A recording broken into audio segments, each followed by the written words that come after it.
Greetings and salutations. Welcome to the new and improved conversational podcast. Whether you're joining us for the first time or you're a returning listener, we're thrilled to have you on board for another exciting adventure. Welcome to episode 227. Not a special, it's an official, because that's what Adam Pierce would tell you. It's official of the Weebs Lounge, a show where we talk about anime, manga, gaming, movies, or a bit of wrestling, or a bit of Oba losing to the Brock Lesnar. Yes, I give you that PTSD back to you, Whawkins, because this is the conversation for the weeb culture through honest conversation, debates, and a bit of chaotic energy. Because for this week, we are having the best of the world of discussing a bit of Otaku Parlor, what we have been consuming, destroying, kicking. Have we been jerking any of the tribal chiefs out here, or have we been having any of the greatness of the big news buzz central? So without further ado, let's get straight to it. Bringing your friends and everyone of your grandmas, your abuelas, your cousins to every new episode powered by AniMa W3 Studio, and let's get to it.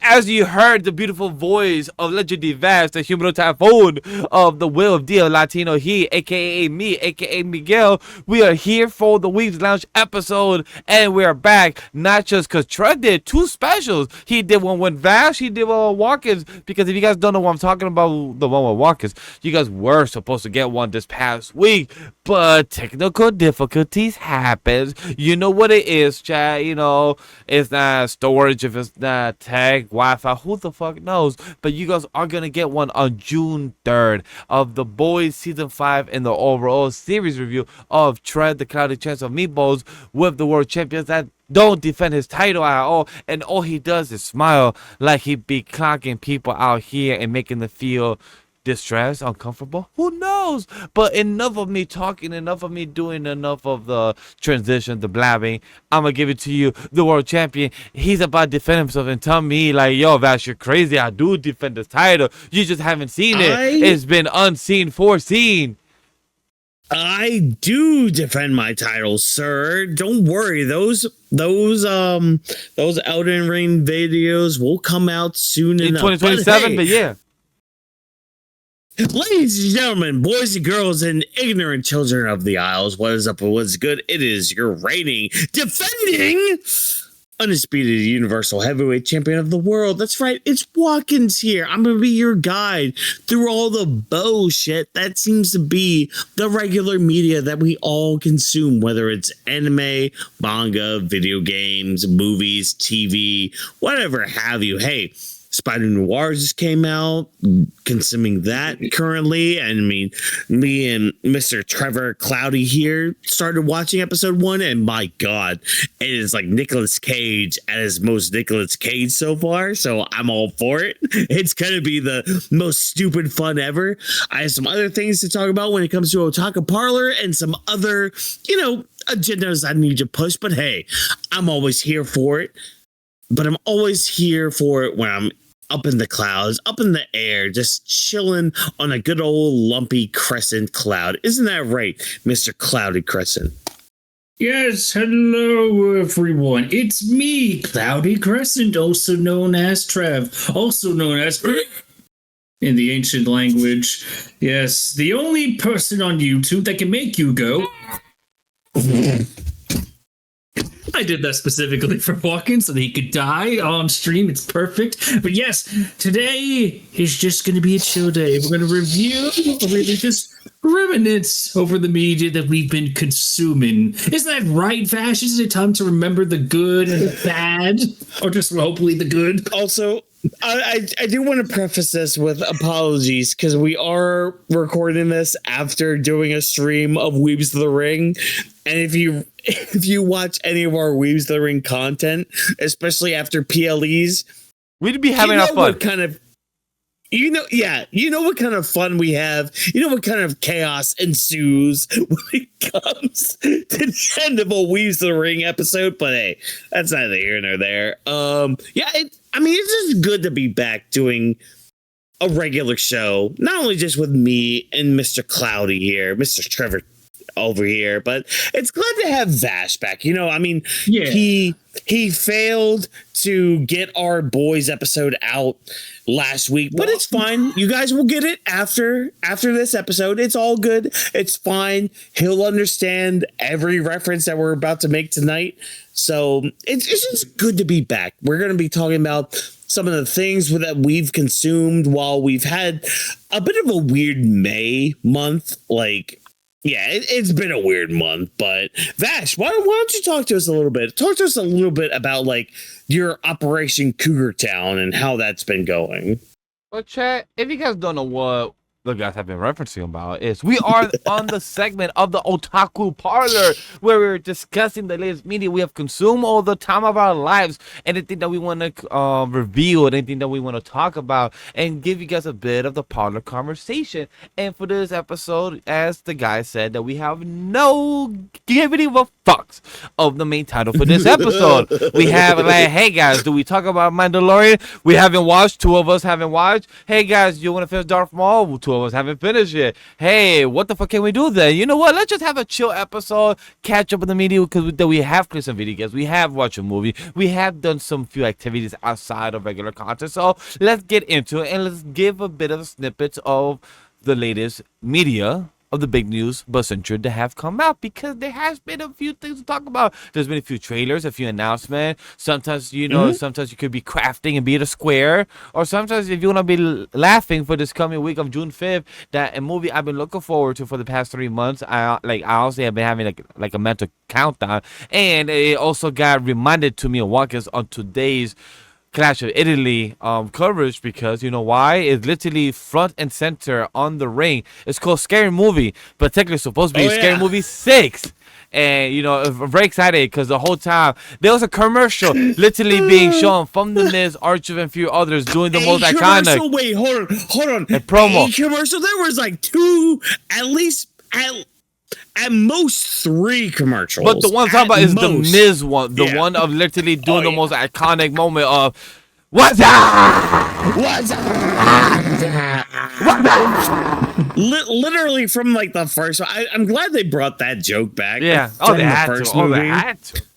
Yeah, but like it's funny because like drop this box, you know, as a friend of the channel and somebody that, you know, does collab with us during like live streams of like gaming stuff and all that.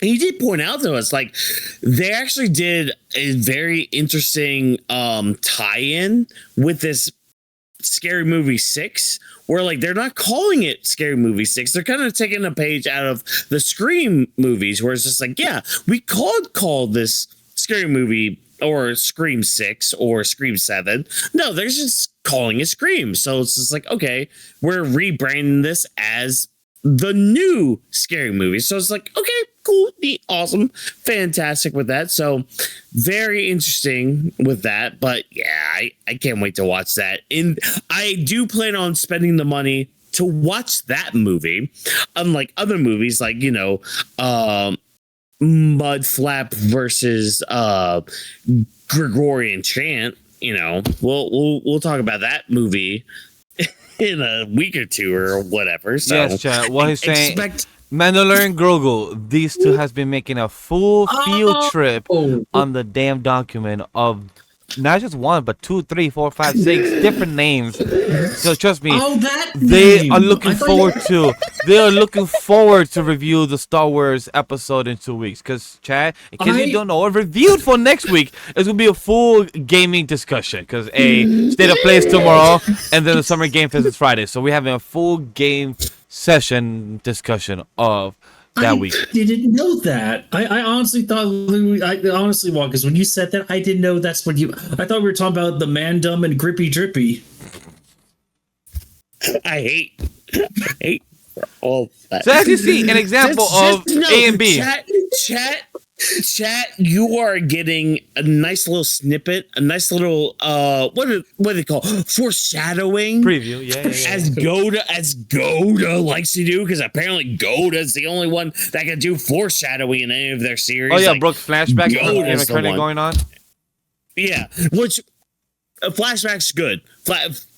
F all of you who think the flashback right now in One Piece is bad. No, it's just bad timing, but it's a good flashback. I digress.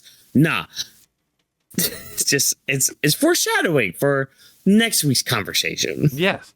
So without further ado, Chad, let's talk about your boy Vash, the human attack fool. What the fuck has he been doing? Cause Chad, as you see, it's been a crazy 2 weeks because we had the Devil Was Prada special. Me and Trev talking about how a sequel could be good when it's done well, even though it has been 20 plus years that nobody asked for it, and it could be revitalized and maybe could have a sequel in the future again. Who the fuck knows? Only time will tell. However, when it comes to that, I literally have not done shit because you know why? Literally by tomorrow, June 1st, with content creation and with my day job working 5 or 6 days a week, I've worked almost less than 30 days within 30 days. Like I literally have work almost every day, except like the first week of May. So I was supposed to I would say like 25 days straight is almost what I've worked. And that's the crazy shit. Am I mad about it? No. Because at the end of the day, this is the career I chose. And I fucking love it. I love working in the world of entertainment. I could say the show I'm on because I think one of the housewives or one of the people are going to post the pictures. And I work on the Real Housewives of New York. So that was pretty exciting. There's gonna be a few pictures already posted online on social media, so I can't hide it no more. Not saying hide it, like Right. I can't really talk about it fully in detail. But in the wise, I could post it and everything. Like like a few of the producers posted it and everything. So like, hey, and I was there in one of the pictures, like IG max of 20 pictures, and then one of the producers posted it, like I'm there, literally in my jacket, hair in a ponytail and everything, because we were testing the lighting and everything, so we have it like a stand-in. So I'm just here being a stand-in, just talking to my coworker and everything. We were just vibing, and I just see one of our coworkers got caught on some type of app, or people posted my coworker with the sign saying that, hey, if you enter this location, you'll be caught and you're giving consent that you're being presented on the Real House of New York. So he got posted on social media on like this account like 20K plus likes and everything. And I'm like, I was also one of those people with the sign. So if they caught me, I would have been the one there instead of him. It's like, and I look at kind of bummy. So I'm like, thank God I wasn't the one. Trent looked great. So it's just hilarious that he got caught in the picture and everything. And he's posted on that social media, Instagram, but also another one I think I heard. I just forgot where it is. But it's just funny, like, being posted. And literally in the comments saying, in Martha's Vineyard, the Real House was in New York, was caught in it. And I'm like, okay, you posted one of the PAs, not even the housewives. You posted a PA, literally on it. So it's just hilarious. But the job was fun, great experience. Overall, it was hella fun. And this week is my last week, so it's like, yay, 3 months adventure is gone. Yeah, because like I always try to mention whenever I was like on stream with like anything related to AniMa W3 Studio or like recording anything related to our content, I was like, all right, I always reference it as Operation Cougar Town. Because it's like, I mean, that show Cougar Town is dead in the water anyways. But also, hey, Vash was also on a side mission to, get your boy Whawkins here, Cougar, to, help pay for a bunch of shit so he could just, be a stay-at-home dad. But I digress. But okay. I'm glad you are able to say what you were actually working on and all that. So that's great. That's awesome. That's fantastic. You still have 1 day left of Operation Cougar. So, make sure you actually produce some results for your champion here, because your champion could use some fun, some greatness, I will say this. When it comes to this experience of going for a work trip to Martha's Vineyard, it was pretty fun.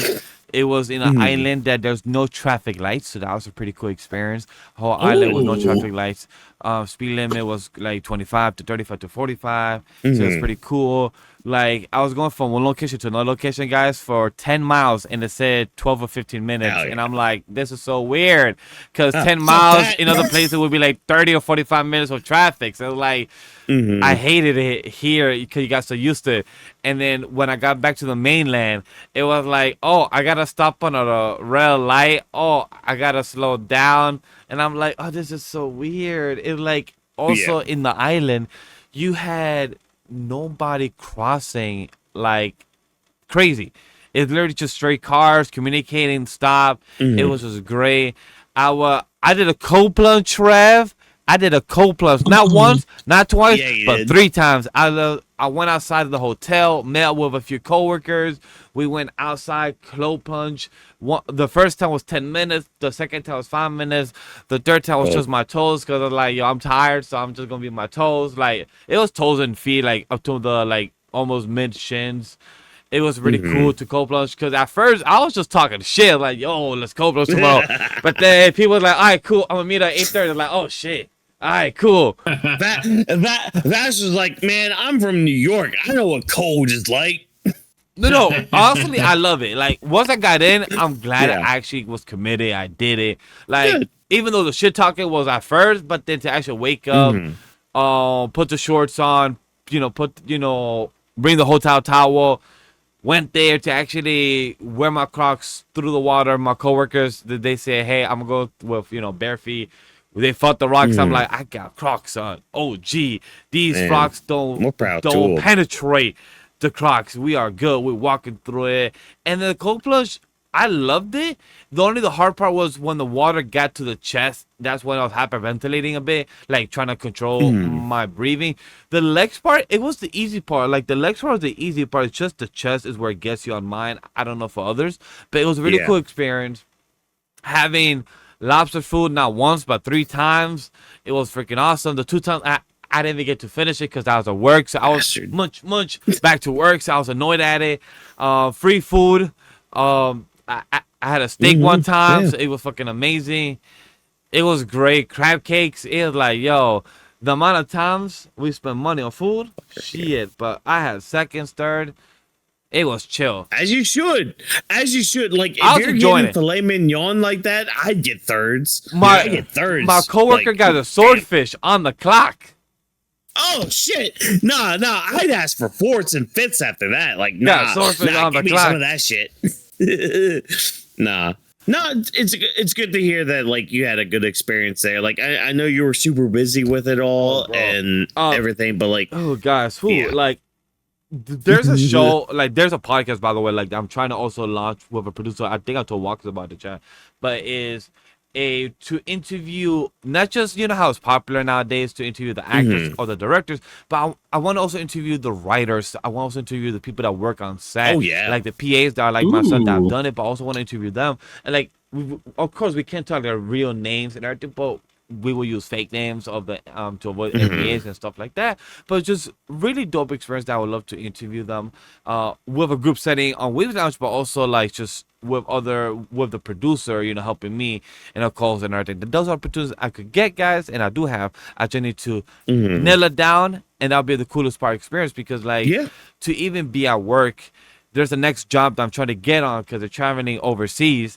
I told Whawkins about it already, and I'm like, yo. I'm hoping to get on the job. If I do get it, just ain't you. I'll be gone in July for a good week or two because it's overseas where like there's time zone differences. That's how crazy overseas is. It's like I think like an 11-hour time zone difference. I believe so. It can get up to like 12 hours just because like especially if you're like in any Asian country, like there's some like 12-hour differences over there, but like. Yeah, I mean, I'm glad you got the experience. It was a fun one, chat. It was a fun one. I mean, I know, content on the channel kind of slowed down a little bit because of it, but like, I mean, when you weigh the content and the paycheck, like release, and not only just the paycheck, but this just the experience and the networking you got. I mean, that kind of outweighs the content, production of it. So it's just like, you got the experience that you needed and that you wanted, and that's all that matters at the end of the day. So that's 100% what I agree with, because at first, that Sunday, guys, I was beating myself in the head when I was driving because I'm like, I could have edited that fucking The Boys review. I want to put it actually out. But it was giving me fucking issues for 2 hours. I was fighting for the rest of my life. I was fighting. I'm like, you know what? While I was driving, I was like, let me just enjoy this trip. At the end of the day, I was mad at myself, like, okay, I could have recorded, then I could send it to an editor. But the thing is, I don't have an editor that I could rely on and put the content in a consistent schedule where, trust me, chat, after work, I have the energy, but to have the energy to record and to release and to brainstorm the content, the writing, the tags, and all, is a whole brain process. So it's like I could record, but then to send it to somebody is a whole process that hopefully in the future we could have where we could record and then send it to an editor where it's a rinse and repeat cycle, but that's all in the future works, Chad. That's all in the down the line pipeline. So don't worry, because trust me, that is the goal of the reason why what Whawkins said. I'm networking. I'm trying to brainstorm. There's a coworker I mentioned before a couple months ago, JP, who I want to get him on the show because he also consumes a lot of media and he also is an AC in the work. So I want to get his insights. So is that guy you talked to me about the other day? Yes. Okay, cool. So cool. that's somebody, but he's a person that said, damn, I don't know, to sit 2 hours. Like, look, it's not a 2 hour interview. It's a 2 hours just vibing. Like, my goal of the podcast is just to chill, vibe, but also, in a way, questionable, ask questions, but also just vibing, getting to know. So he's intrigued. So I'm trying to beat the water, Chad, get him on, and get the insight. Yeah. All he has to do is check out our interview with what's-his-face from Chainsaw Man. Yeah, I'm blinking on the Ryan Cole Levy. Ryan Cole Levy. Like, all he has to do is check out that interview, and he'll understand the vibe of like an interview setting, heavy, quote unquote. Yeah. But like, just check out an episode like this. Like, you'll understand the vibe immediately. Like. But overall, Chad, I really enjoyed this job. It was a great pleasure. So enough of myself for the past 10 minutes and talking about the work industry and entertainment. It's been a lot of fun. I know there's much more I could add. But if you know anybody that works in it, it's just like that. Or if you've seen behind the scenes, it's just crazy. The hours, the 60 to 80 hours a week. However, at the end of the day, if you enjoy what you're doing, it doesn't feel like a job, then you're truly loving it and you're truly blessed. But on top of that, the one thing I did consume is on my right on this, on the lay on the background is the Michael movie. And I did enjoy that movie. It was a lot of fun. It was discussing the biography, the biopic of Michael Jackson. However, was it a great biopic? Yes. Paint by numbers, you can't fuck up a biopic as long as you tell the story true to a T with a bit of asterisk, aka things not showing you, because there's a lawsuit still going on with the Michael Jackson lore of him being, a pedophile. Straight to the point. Lore. You can't really hide it, chat. You can't really hide it to that. It's already been public domain in the world of discussion in social media. However, there's been current discussion, so that's why they can't really bring it up in the end of the story of Act 3. But then for to be told, there's an Act 2 in the future of a movie Part 2. Maybe it might be named Michael Jackson the full movie, and maybe by then they could have the story to be told. But it will be interesting on mine because one of the person acting the movie, Jafar Jackson, is a nephew to Michael Jackson. So it's like, are you really gonna have a family member portray what is not real or real to some people's eyes, and what could be the story be told? Only time will tell when the part 2 of the film comes out. But when it comes to the film, like I said, a biography, very solid, very good when it comes to Michael Jackson, when it comes to telling the story of how he started out with the Jackson 5, and it comes years later and becomes his own person, where he wanted to be private, but then tells the story of how he made Thriller, Beat It. We didn't get Smooth Criminal, where it was very upset, but who knows, we might get in part 2, and many more other parts of his industry, of his of his filmography. No, sorry, not filmography. Musicography, is that what it's called? Yeah. Musicography, discography, something like that. Yeah, something like that. Yeah. So they told that at the beginning of his part. The interesting part is that I knew about his love for animals. I just didn't know it was that crazy. So they show that very much with the amount of animals he adopted. It's like, god damn. Yeah. Like, I heard the stories. I just didn't really, not say believe it. I just didn't really feel like the story was like, yeah, this is Michael Jackson with his love for giraffe, monkey, and all those things. So that was a really eye opener. And other than that, like, the film was really good. The music was good. The Jafar Jackson really portrayed the character very well of Michael and did a good job. It felt cosplay a few times, but at the end of the day, the impersonation, the moonwalk, the mannerism, of Michael, he portrays so good. Like, I felt like I was seeing Michael, the character, throughout the years of Michael Jackson, what he did in the interviews and everything else, what I've seen. So I feel like he did such a good job. I recommend to others if you have had the time. If you have A-list, I recommend. If you love movies and love to go more than 1 or 2 times, I've been really trying to put on my friends that yo, if it's an hour drive, or if you have gone to movies 1 or 2 times a month, you are paying for it itself, because the movie really is worth it. I feel like, and it's summer blockbuster this season, and then it's Oscar season. I feel like this is a perfect time. You have Spider-Man, Supergirl, the Masters of the Universe, scary movie. You have many movies coming out even next month with Spider-Man. You might see it not once but twice, and then you have a few more in August and September Oscar movies. So just say, Chad, if you have the chance, go watch it. Not sponsored by AMC, but if AMC was to sponsor me, I will continue telling my friends and use sponsor code AniMa W3 Studio. Who knows? Only time will tell. AMC, Regal, Alamo, Draft House, like whatever. Yes, like, that too. Whatever theater's close to you. Yeah, this might be the summer to kind of maybe invest in that, because there's gonna be some good movies. Like looking at just what's coming out in June, I'm like, oh yeah, those are a bunch of movies I'd actually like pay to see. Like, I mean, we're not going to talk about one of them this week, but like one of them I'll talk about when we get to my Otaku Parlor. Like, yeah, I paid money to see that, and it was actually pretty good. So yeah, it's just good to hear from Vash's perspective on a lot of things coming through. And I mean, again, we know we haven't been so consistent on episodes, or like legit episodes, or named episodes or anything, but hey, we're getting back into it, so stay tuned.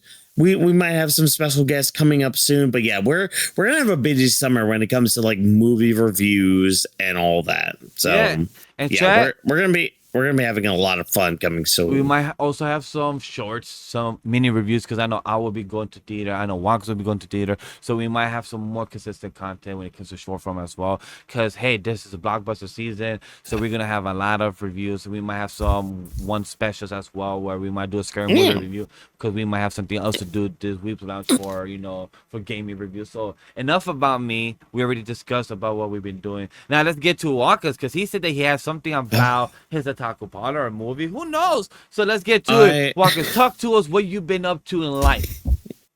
I feel like I have. I always feel bad when we get to Otaku Parlor, because I feel like I always have a lot to say when it comes to Otaku Parlor.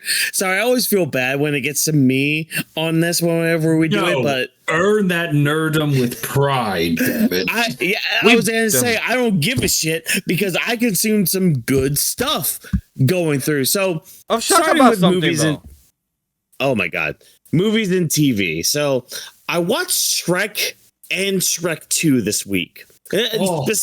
Specifically this week. Why though? Because I was like, why? What? I can't tell you why. I legitimately can't. I think it's because like I saw a post about like this being, what is it, like the 25th anniversary of Shrek, and I'm like, you know what? I haven't legitimately watched Shrek in a long time. Let me just sit down and actually watch it. And man, does it hold up, man. That like I was watching the movie, I was quoting it throughout, because like this is one of those movies when I was growing up that like, because I had the VHS for it. So growing up, I would always fall asleep to something like on my VHS player, and Shrek was always one of those movies that was on rotation. It was like Shrek, The Jungle Book. When it was around Christmas time, it would be The Grinch, like the live action Grinch with Jim Carrey. So like those are actually, or like a wrestling pay-per-view that I bought but taped over, because the fuck you, I can tape over this, I can record this, it's mine now on a blank VHS cassette. Yeah, hell yeah. So I asked why, because I thought maybe Shrek 5 was coming out this year, June 30th, because I knew it come out around June. So I'm like, okay, are you getting ready? Because it's going to come to the release it for Shrek 5. But then I'm like, oh no, it comes out next year, 2027. So then I'm like, okay, because that's what I was going to do, because I'm like, Shrek 5, I don't remember ever seeing Shrek 4. Shrek 3, I remember falling asleep or not ever finishing it. Or maybe I saw it once or twice and then I just don't remember out. I know repeating it like you did as well, watching Shrek 1 and 2. So that's why I'm like, if you just start for the fun of it, hey, there's nothing wrong with Shrek 1 and 2. Those are a classic. Like, you can't go wrong with them at all. So Shrek 1, it just lives within my DNA, really. Because, like, I can quote that thing like no business. But, so Shrek 1, it still holds up very well. Shrek 2, I rewatched because I'm like, wait, I really haven't seriously rewatched Shrek 2 since not only I bought like the 4-pack DVD of like all 4 Shrek movies like a few years ago, but also the fact that I'm thinking about it, I'm like, wait, I haven't really watched that since I was in high school in a Spanish class. Cause like one of my Spanish teachers in high school would always play Shrek, which was funny because my high school Spanish teacher kind of looked like Shrek. What? dude, no, I shit you not. He looked like an ogre. He looked like a Shrek ogre. I shit you not. And one of the movies he would play for Spanish class was Shrek. It would always be in the Spanish dub, and he would go back and forth between either English subtitles or no subtitles. Fine, cool. That's literally the only way I watched Shrek 3. Fun fact, was through Spanish class. Oh my. In the Spanish dub. So this was my first time rewatching Shrek 2 since then. Also still holds up very well and still holds true to the fact that like it's probably a better sequel than the original. You know what? Fine. I am right. Yeah, it is a good movie. Like it is a legit. Yeah, it is legit a good movie. So both of those still hold up very well. Now another movie I watched though was, as you can see in our background here, Obsession. My God. So I'm not the biggest like horror movie connoisseur, if you will. Like I don't really go out of my way to watch a horror movie per se, but you know, I will watch them on occasion. Obsession is one of those movies where you go into it thinking, okay, it might be going one way, but then you realize, oh, there's actually like a magical element to this, like a supernatural element to this, if you will. And it's like, okay, that's fine too. This left me very unsettled because it's funny because like I watched this movie called Obsession and like, okay, me and my ex, we got to a point in our relationship where like we both, instead of saying I love you, we got to the point where like I'm obsessed with you. And it's like, okay, you can say that, but do you mean that? And what I mean by do you mean that is what happens in this movie, where like there are some instances with like, let's take, for example, you know, the scene that's right behind Vash right now with the main girl character smiling, the one that's like possessed by this quote unquote entity of the movie. He looks nice. She looks pretty. She stays in that position for about 8 to 10 hours of a day. Oh. Yeah. That's not healthy. It cuts from her peeing her pants. Well, when we come back to the scene of like the house, she's got like these warts on her face.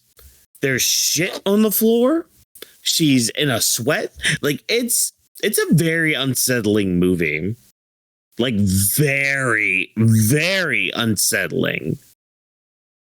The ending's really good though. Like the ending is phenomenal. Like that whenever you see like because a lot of the news that comes around, which we'll talk about here later on, with it surpassing a certain Disney movie that came out this weekend or last weekend or whatever, it makes sense why.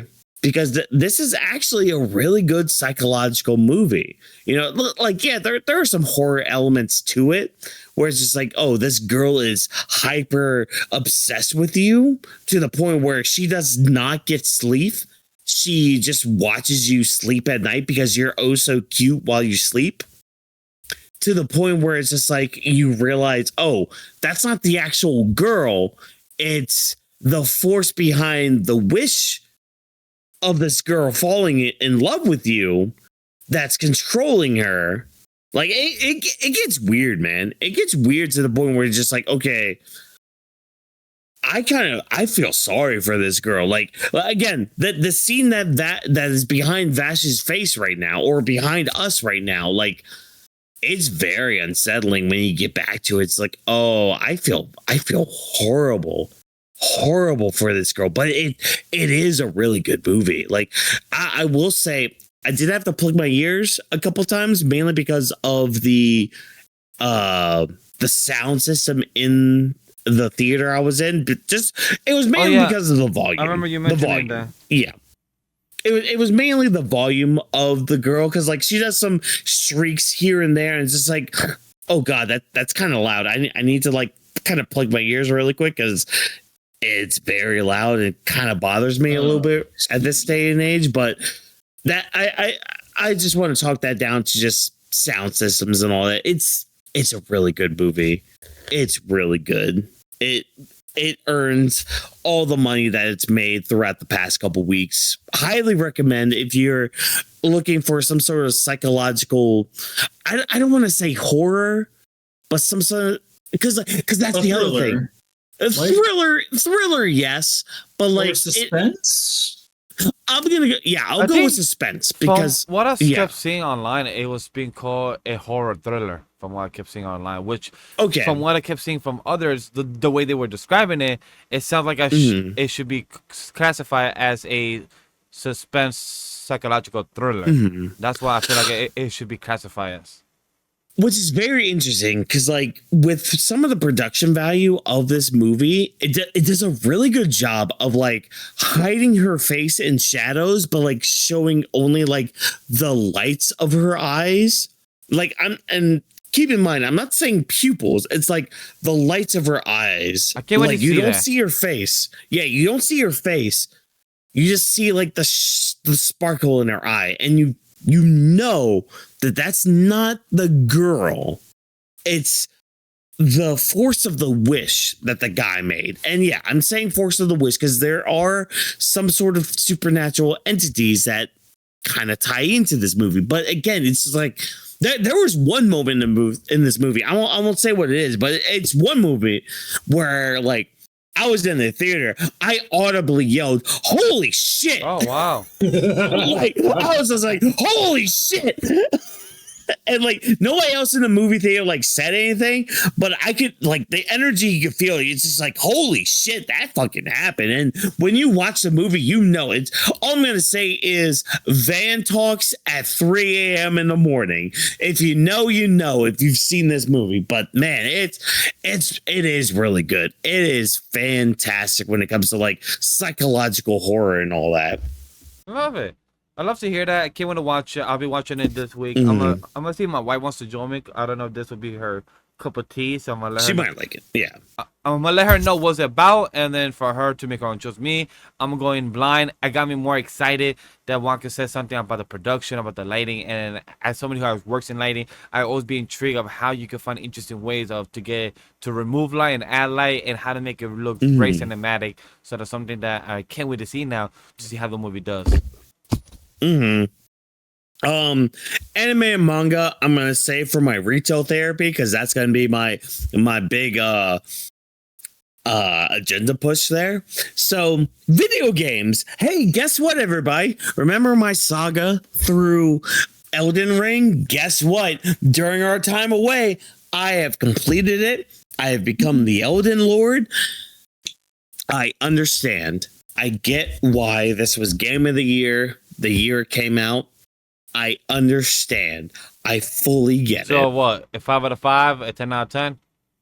This gets that 5 out of 5 for me. This gaming experience I had with Elden Ring was phenomenal. It teaches you, like, it forces you to get out of your gaming instincts.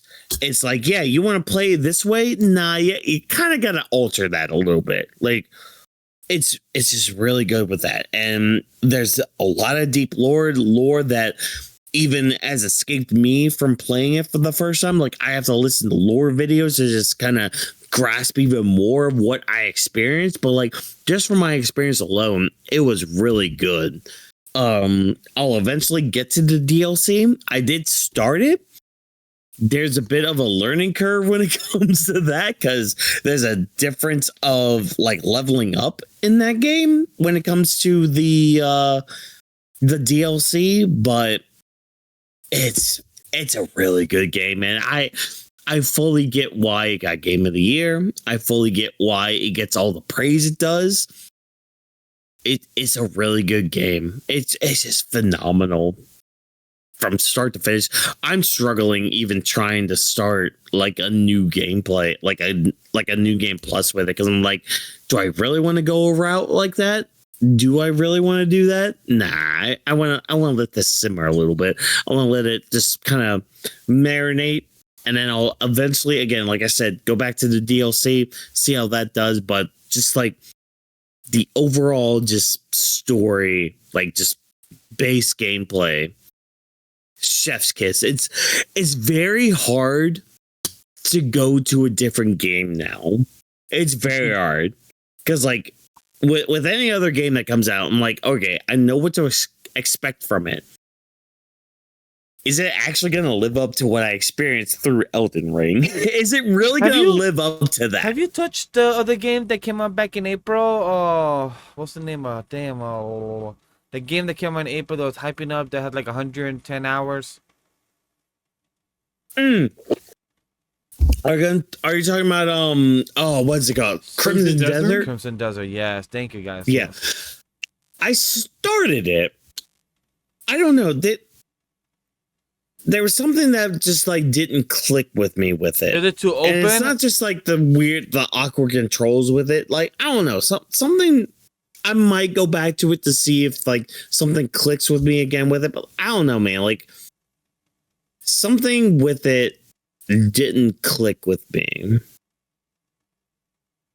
Okay. So, well, we'll come to that road when we cross it. But I have finally become an Elden Lord. I have learned what it means to quote unquote get good, as the kids say. So we'll see how the DLC plays out when I get to it. But beyond that, like after I've gotten done with that, I decided to kind of like chill out a little bit, kind of go back into the RPG routes. I went back into Pokemon Radical Red and Emerald Imperium. Oh man. Restarted both of those because like I can't just go back into like a middle of a gameplay and continue onwards, because it's just like, oh, that was just a different time, man. That was last year. Whawkins. What about 2026 Whawkins? What mindset do I have with that? I can confidently say I finally gotten past where it was the first time I played Emerald Imperium. I finally got into the flying gym, which is like the 6th gym badge, because I was stuck with my first playthrough with this battle with your rival May, which, you know, she was my rival in that playthrough. I was stuck on that because I could not get past her Urshifu, but nah, I found a strategy. I found a strat. Fun fact, everybody, Megamind in these games, broken as shit. Ooh. Does like a double hit kind of thing, kind of like what Mega Kangaskhan does. Yeah. Yeah, dude. Oh my god. Mega Machamp kind of kicked out the Infernape, my starter, out of the group. It's just like, oh. Bye. Have fun in eternity in the box of champions or whatever. So that was that. But I've been going through that. I'm kind of going through like alternating days where I play like Emerald Imperium and Radical Red, because I did restart Radical Red with a what is it? The randomizer. Yeah, the randomizer with the species and all that. So yes. Already it's kind of started me kind of broken, because like a lot of Please tell a me lot I'm of not the legendary. beasts. Yeah, a lot of the beasts, like the Yes. yeah, I already got a Cortana, man. I already got a Cortana. And I'm just like, all right, you're already there. You're already on the team. Oh, here's a stack of Lada. Oh, perfect. Give me some of those assholes. Like, This is very important to ask. Did you do moveset randomizer and ability randomizer as well? no, just the species randomizer. 'Cause- Oh, you are broken as hell already. yeah, no. Like, again, I want to at least beat the game once before I do like any of like the move or ability randomizers, because yeah, that's gonna end up with some broken shit probably. But species randomizer, like it's already started broken with just the first couple routes I'm on. I'm like, all right, yeah, we're in for a fun time with this randomizer. So we'll see. After this recording, I'll probably play a little bit more of Radical Red because it is a Radical Red day. So I'll probably do some more with the game tonight when I'm done, as I'm adjusting my laptop right here. Yeah, just going up between the two. Now, y'all thought I was yapping before. Y'all thought I was yapping and pushing some agendas before. Nah, we've reached retail therapy, everybody. I made sure to go out to my local Target today. I made sure to go out to the store today to go out so I could have this as my retail therapy to continue my continued push, my continued agenda of Dungeon Crawler Carl. I bought book 2 today, titled Carl's Doomsday Scenario. You don't know what the context is of that, but one day you guys will learn. One day you guys will learn, because I finished book 5 today. Not today. Yesterday. Saturday. I finished book 5 of the audiobook.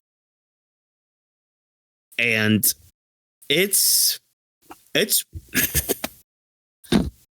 I don't this is probably recency bias. I get it. I understand it. Because here's the thing. I'm in tune with my emotions. I'm in tune with how I am as a person. So I understand. I get recency bias. I get like I have hyperfixations on things that I'm catching up with and all that. But I swear to the God up at the heavens, I swear to the OTC Roman Reigns, I swear to the life of my girl Sydney here, Dungeon Crawler Carl is one of the best pieces of fictions I've ever experienced. Book 5 made me tear up at least a minimum of 5 times throughout the 20 plus hours that it was as an audiobook. This series, like, it's one of those things where, like, okay, we can't. I'm going to use One Piece as an example because One Piece is a good example around these parts. It's one of those moments where, like, you get to Water 7, you have the stuff that happens with Robin. You have like the crew being like, okay, we need to give up all of our shit for Robin because she's part of our crew. You have Frankie being like, oh yeah, this is like nobody in life. Oh, whoa, what's the word? No, I want to get the quote right. It's like nobody should not exist, or so. It's something like that. It's something along those lines. It's just like, existing is not a crime. It's something around those lines, where it's like you get that moment and like that emotional reaction you get from it, and the I want to live moment too from Robin. It's like you get a lot of those moments in book 5. Like, again, this is a story about a guy with his ex-girlfriend's cat going into a post-apocalyptic dungeon just to survive, just to continue living. And like you get so many good moments, not only just with like him and the cat. Look, there's at least 3 moments with him and the cat, whether it's a heart to heart, whether it's like the cat like finally going off, whether it's like it's so fucking good, man. Like what there's like what love is that you have experienced two type of media within this year of 6 months already. You have experienced Iruma-kun and you experience Dungeon Crawler. I would put Dungeon Crawler Carl over Iruma. That's crazy. I would put it over that. Mainly because of the age gap. Mainly because of the age gap. Because like Iruma is in high school still. So it's just like, you know, I can relate to you, but more of like a past relate. With Dungeon Crawler Carl, I can relate to him on a more personal level. Like, and especially with book 5, like there was a lot of times where like I was listening to the audiobook and I started thinking about Sydney and I'm just like, girl, Aww. I fucking love you, girl. Like you're my anchor to this world. You're like, I am your person and all that. And so it's like, cause that's the thing, like the cat that Carl has, she can talk. She's finally gotten sentience and all that. And like some of the shit she starts saying, like you finally start feeling like what she's feeling through all of this. And like there's a moment where it's just like, you know what, Donut, you know what, Princess Donut, go off. Fucking go off on this bitch, you know? But like just like the last couple chapters, there's a moment where it's just like, I feel you here, but it's like, damn it, why are you feeling? I feel bad, like being so vague about this, being so vague about talking about this series with some of you guys. It's because I want you guys to read this. I want you guys to read this. I will. Because it's like, there's some really fucking good shit in this, man. Like to the point where like I am just so shocked that the creator, the writer of this book series can write so well. He does such a good way of not only just like upping the stakes, like that, because that's the thing. This is a lit RPG, folks. It's a literature RPG. So it's like, okay, you can kind of feel the sense of progression from everybody, from the characters, even beyond the main character. You can feel it through like some of the side characters and all that. But it's like you get these moments with these guys, and it's like you start to think, man, because I've been, fun fact, everybody, and this is why I kind of like tied this in with my anime manga thing. There's a webtoon of this. Yeah, full circle thing, everybody. There is a webtoon of this series out, which I think covers the full first book, if not the first book and a half. I don't know. I haven't gotten too far with the webtoon with it, but like, there's different ways to experience this series, whether it's through like reading the physical book. Like, I mean, again, I've got the second book right now. I've got the second book in physical form. This is how thick the second book is. All right. I haven't even gotten to the 6th book, which I've seen pictures. I've seen the physical 6th book. How big that thing's like this fucking thick. Like it's a chunky bastard. But like, I haven't even gotten to the 6th book, but I started it. I heard one of the guest voices of it. I thought he was in book 7, but no, he's in book 6. Patrick Warburton. Boom, bitch. Like that dude's in book 6. I thought he was in book 7. He's in book 6. I saw that thing as a chunky motherfucker. Like, this thing has consumed my life to the point I literally sit there. There's a recliner. Look, I'll change my camera. Look, there's a recliner right here. Sydney's laying on it right here. I have literally spent an hour plus just chilling on this recliner, listening to this audiobook, listening to what's going on, consuming what's going on. I know, Sydney, I keep somewhat slapping you. It's fine. You'll lick me. You'll understand. You understand what I'm going through with this series.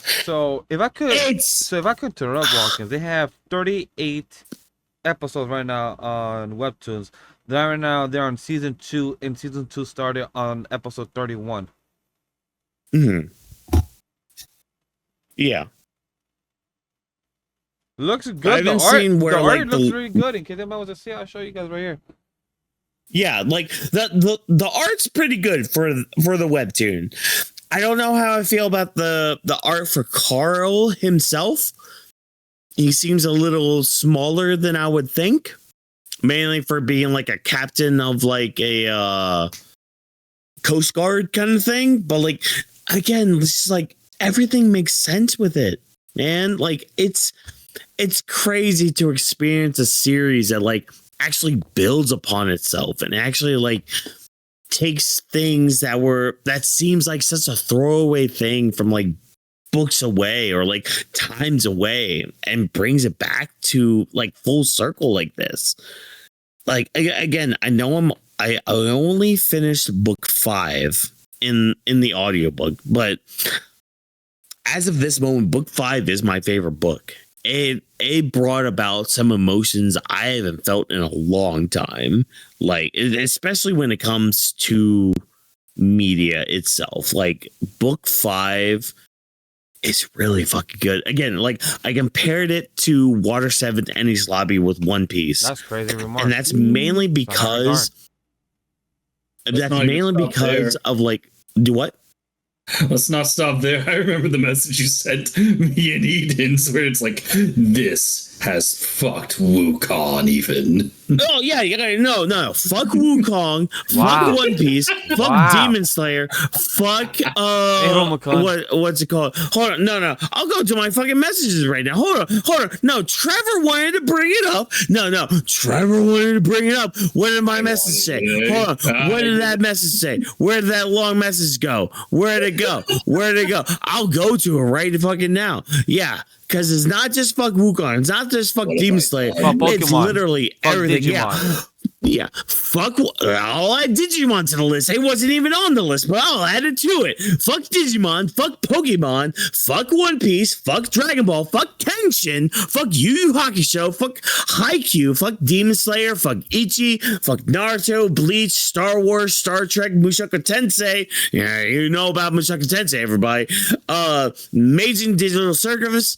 Amphibia. Owl House. WWE. AEW. Marvel. DC. Sonic. MHA, Shrek, Mario, Halo, Fortnite, Zelda, fuck Wukong. All of those things. Dungeon Crawler sits at the top. Goddamn, how this series evokes every single emotion. Like it goes from like being funny as shit to being hype as shit to being emotional as shit. Like you go through every single freaking emotion with this series, man. Like I can't praise it enough. The fact that none of y'all, I am getting legit mad now. No, we are getting mad now. We are getting angry now. The fact that none of y'all out there, and if you have, Godspeed to you. The fact that none of y'all out there right now have not consumed or decided to read Dungeon Crawler Carl, how fucking dare you?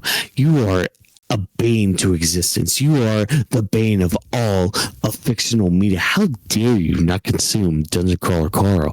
I know Vash's OBS hates me right now because I'm probably all the way in the red. I'm probably all the way at the top of the red. I don't give a fuck. You need to fucking read, consume, watch, listen to. I don't give a flying flip how you consume this media. You will consume Dungeon Crawler Carl. It is that flipping good. I know both of these two gentlemen right here sitting with me right now. They've experienced me going through media for the first time. They understand what it's like for me to experience things for the first time. They've seen it.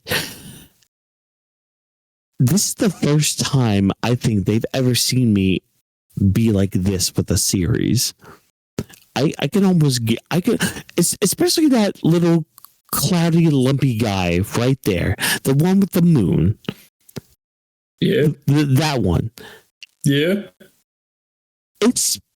I've never been like this with a series before. I never, there's just something special with it, man. Like there's just something so fucking good about it, man. It's like it lives rent free in my head. Like the way book 5 ends, I just sit here thinking, where do we go from here? How do we move on from here? How do the stakes continue to get higher and higher, even though you're leveling up, level after level after level after world after world after world? How do we keep raising the stakes? Oh, here's how, because of bullshit things. Literally. How can you sit there and tell me that a Comic-Con ends up being like a big, like, turning point in this series, man? How? You just get on it, man. Just get on it. I have given you two live on air right now. Live on air right now. I have given you two both access to the audiobooks. You can just be listening to it while you're bullshitting on the freaking editing shit or bullshitting it fucking work. I don't give a shit. You're still consuming it. And the best part is you can consume it for all of eternity. Why? Because it's right there. It's right there.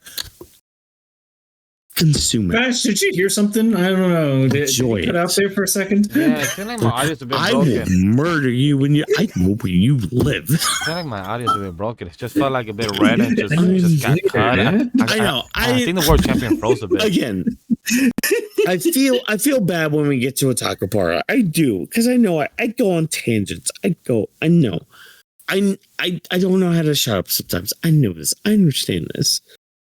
But god damn it, I need more people. I need more people on this. I need to spread the word. Dungeon Crawler Carl is that shit. It is the peak that we keep talking about. People want to keep saying, "Oh yeah, it's peak, it's peak, it's peak." You haven't consumed peak. You haven't understood. It is the Dr. Pepper of Unless it was JoJo Part 7. Did you say? What are you saying? JoJo Part 7. Just Fuck JoJo Part comparison. 7. Wow. And you were there. You were there. Trevor, you were there for that read through. Fuck Part 7. Oh shit, I was? I'm done.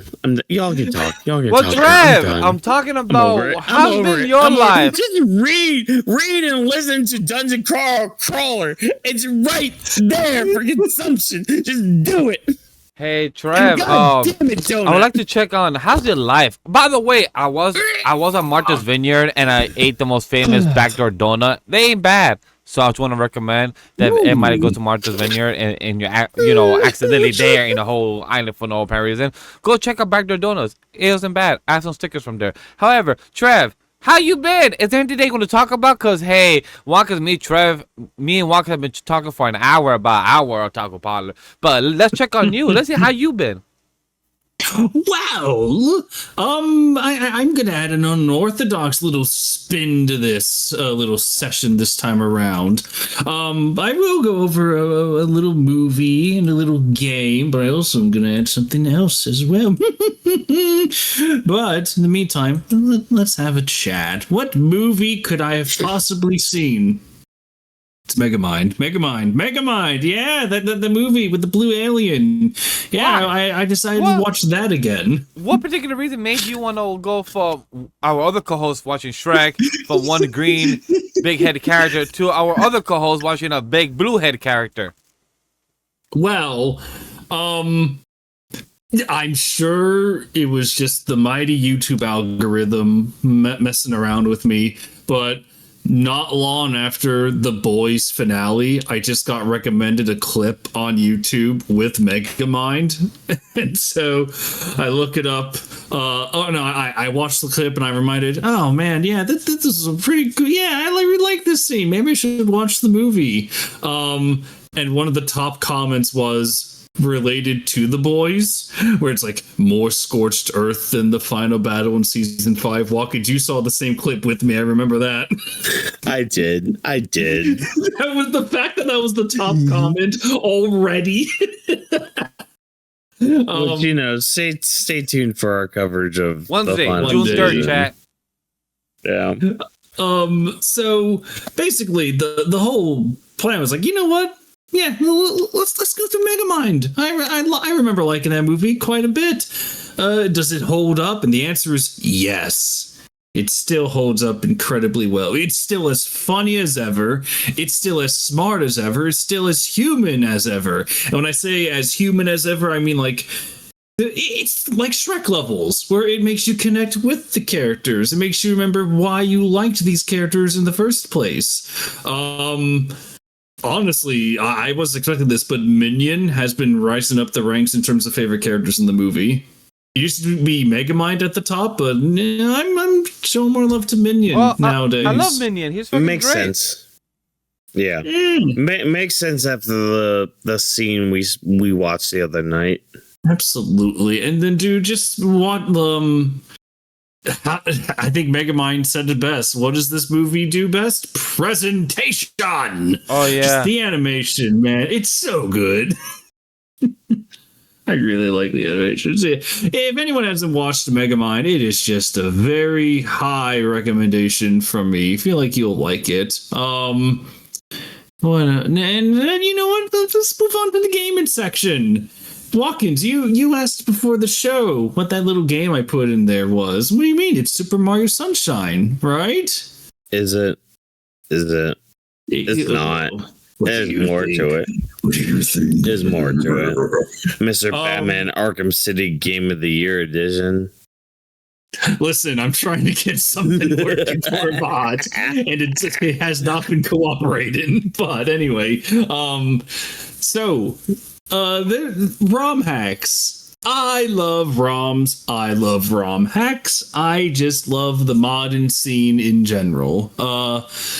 And this is not my first time playing a certain one of these hacks. I've been doing it for like the past few months, but I've been playing it more recently, especially because, you know, it's the start of summer and I wanted to play a nice little summer game. And I decided, you know what, I'm going to play this little hack again. This is Super Mario Sunshine Eclipse. It is a hack where not only do you get the base game of Super Mario Sunshine, but you get multiple new levels with multiple new shine sprites, more Yoshi, and drum roll please, multiple playable characters. You can play as Mario, of course. You can play as Luigi with Flood. It's like, hell yeah. And if I remember, I believe he still has the same mechanics where he can jump higher with a little less friction. But there's one more character. And hopefully anyone that saw the thumbnail knows who it is. Yes, El Pantissimo is a playable character in this game. Whawkins, you can play as El Pantissimo. Oh my god. But Berzie, when I hear that name, it reminds me of Lucha Libre. Not Lucha Libre. What was that Cartoon Network show? Mucha Lucha. Lucha, Lucha, Lucha, Lucha, Lucha, Lucha, Lucha. Remember when Penn and Teller were the main villains of the movie? Pepper's Farm remembers. So that's why when I hear Infantismo, It reminds me of that. Oh man, what a good show. But yeah, in Eclipse you can play as El Pantissimo. He doesn't have Flood, by the way. He doesn't. You may be wondering, wait, if you don't have Flood, how do you beat Mario Sunshine at all? It's like, well, it's quite simple. El Pantissimo can double jump. He has the best jump in the game. You can double jump anywhere. He has increased speed. It is absolutely insane as to what you can do with El Pantissimo. And you can throw little water bombs at stuff. So you exchange Flood for basically a boost in physical. It's Ichigo forsaking all of his spirit energy to beat up Aizen. It's that level. That is Il Pantissimo. So it's broken. Gotcha. In a way, if you're on a level... In a way. From a certain point of view. Dude, if you're trying to chase Shadow Mario, you are fucked. It is hard to aim the water bombs, especially when that little sledgy bitch Koopa twat is bolted at Mach 10 and my water bombs keep missing him. That's really the only real downside to Eclipse, but... Man, I still love it. Like, if you beat the game, you beat the whole standard game, you're invited on a cruise ship, and it's the Daisy Cruiser for Mario Kart Double Dash. Oh, what? Perfect. Yeah. Yes. That boat that you access all the new levels. So there's new islands to check out. There's a warship island. There's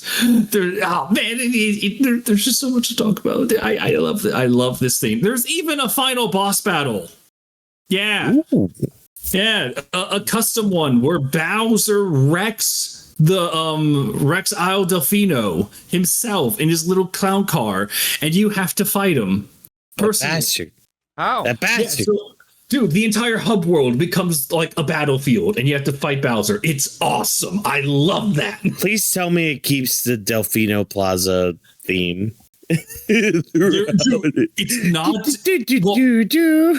I believe if I remember the music, there's like a little motif of it, but it's like distorted and destroyed. But dude, it sounds like an apocalypse. Oh, that's perfect. So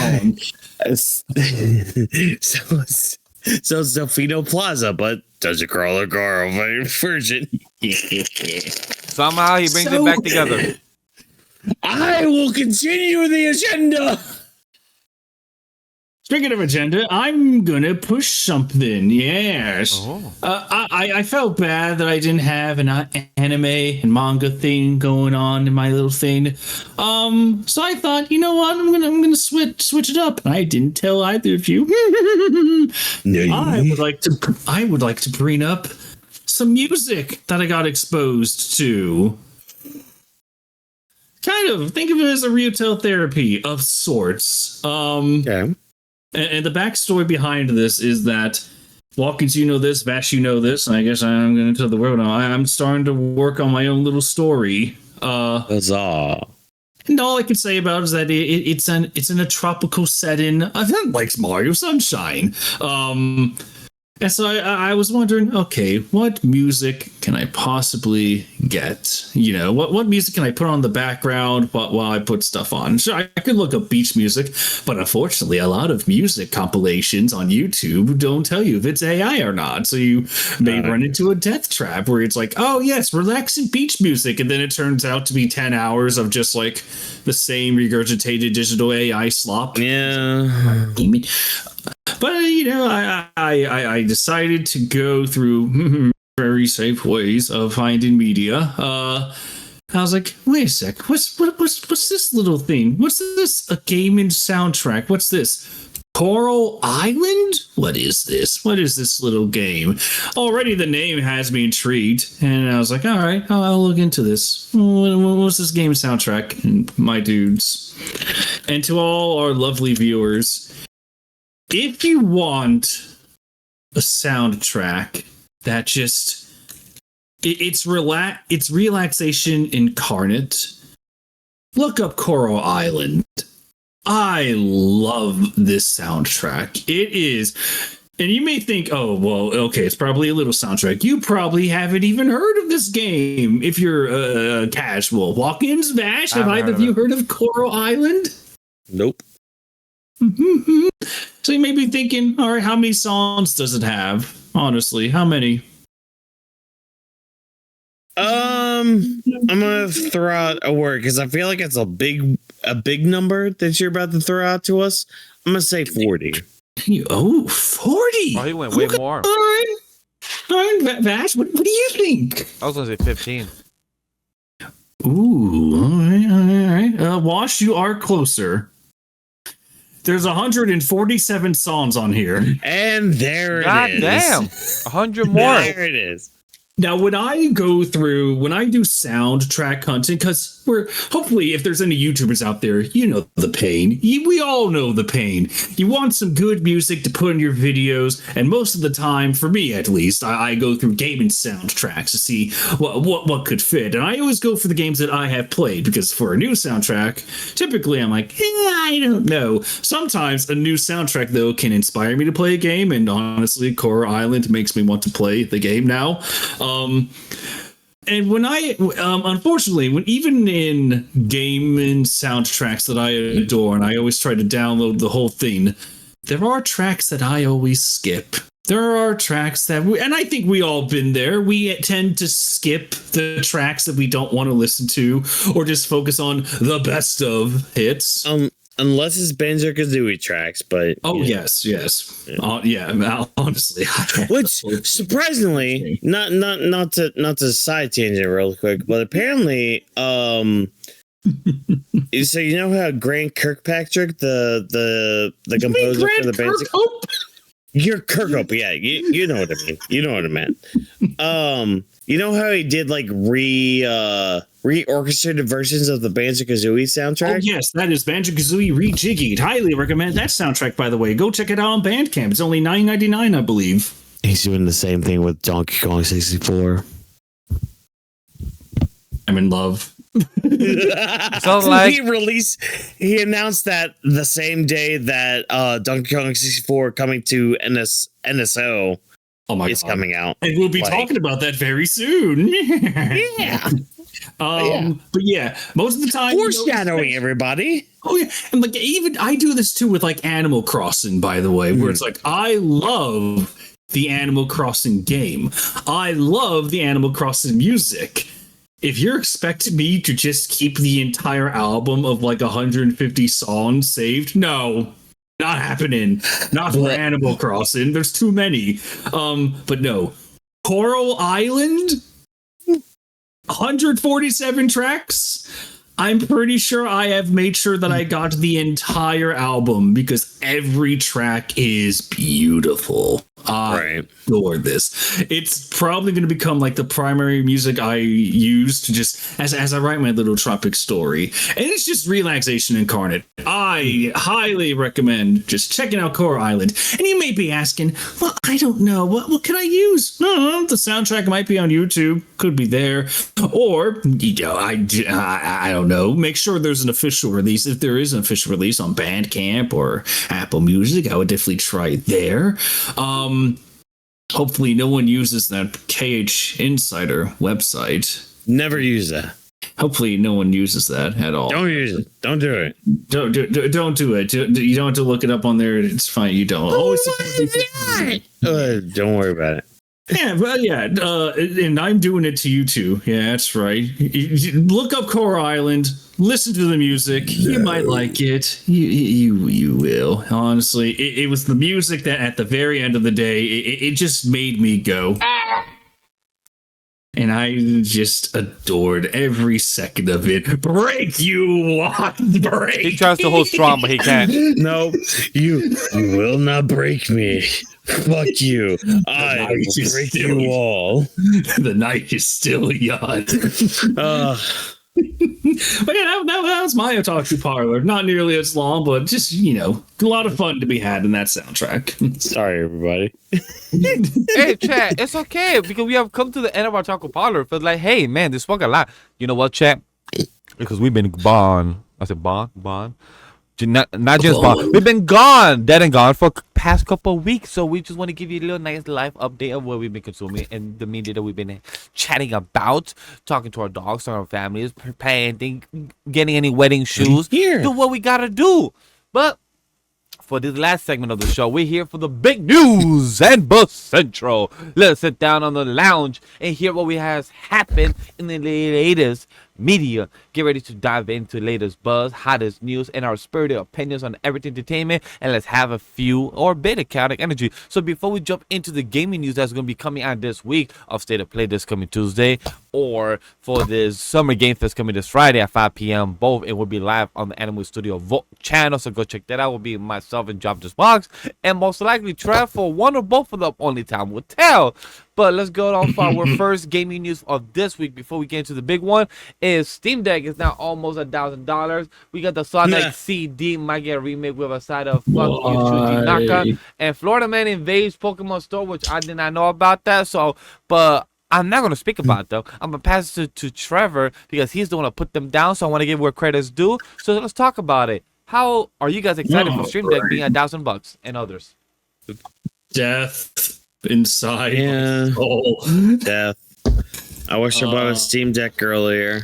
Yep, same. Ain't happening Bro, anytime that's soon like a now. $300 difference. It goes from the 1 terabyte Right? to $649 to $949 with taxes, almost $1,000, bro. Look, I know Trevor will say something, but you know, I apologize, Nintendo, for being so harsh on you with your $400-something system, which I'll be done paying off next month, by the way. I feel like I own apologies to Nintendo. Look, your price was at least manageable, quote unquote. I mean, again, it was early stages of the Switch 2, but you know what? I can at least understand investing in a system that expensive.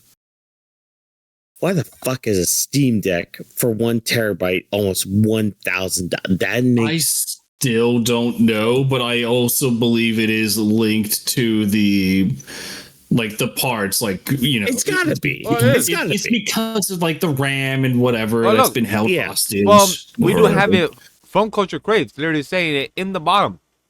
These new prices reflect the current state of component costs and other global logistical challenges across the industry as a whole. But like so $300 difference is insane though. Yeah, it's probably like the RAM and because I think I may be wrong. There may be like parts that are used in the PC build that are in the Steam Deck. That's why it's very marketable, and I think that's the reason. So it could be PC parts being held hostage by those gummy fucking AI. Which again, like, they're hogging everything. I can justify a price increase. I really can. Like with the Switch 2, I could justify that. I really could, but really like $1,000 for a handheld system? I don't know, man. Like if it was their console system, maybe. Keyword maybe.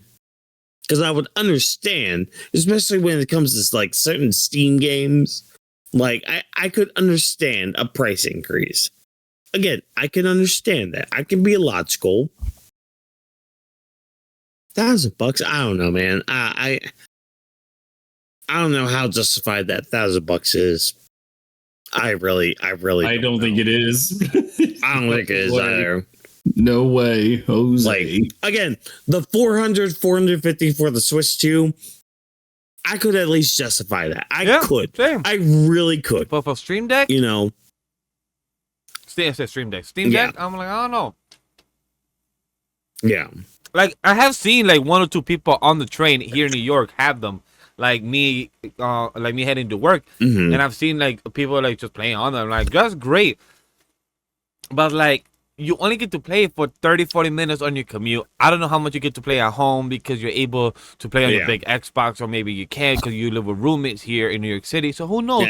So just to have all those obstacles, just to play the system 30-40 minutes a week, or roughly let's say 5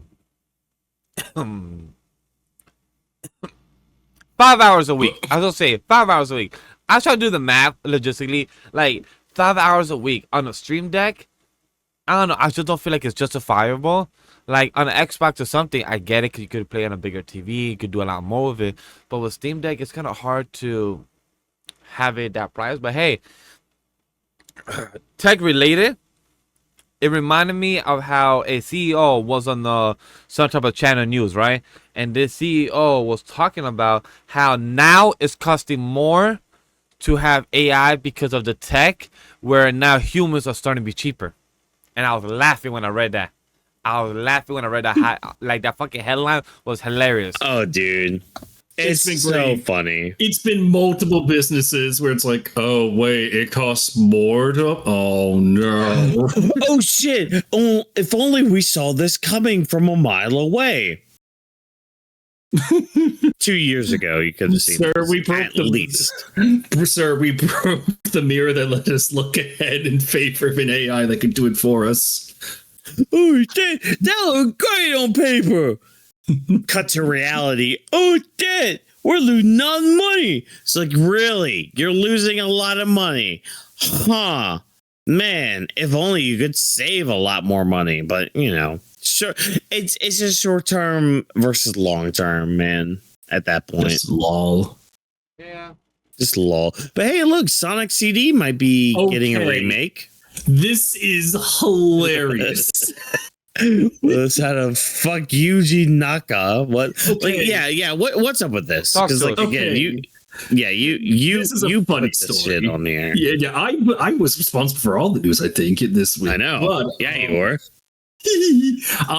So basically, I saw just a random headlines like, oh hey, Sonic CD might be getting a remake, and I'm just sitting there, it's like, whoa, what? Hold on. I haven't heard anything about this because I feel like there would have been a trailer or anything. Where did this come from? Where did this come from? And apparently, it came from an interview with Mike Fisher, and he was a former Sega executive. And it was one of the, and in that piece, it was like, you know, looking back at the times. But you know, Yuji Naka, the so-called creator of Sonic the Hedgehog, who developed the trilogy, had you know, was also arrested for insider trading not that long ago. Oops. Fuck that guy. Fuck that asshole. Yeah. So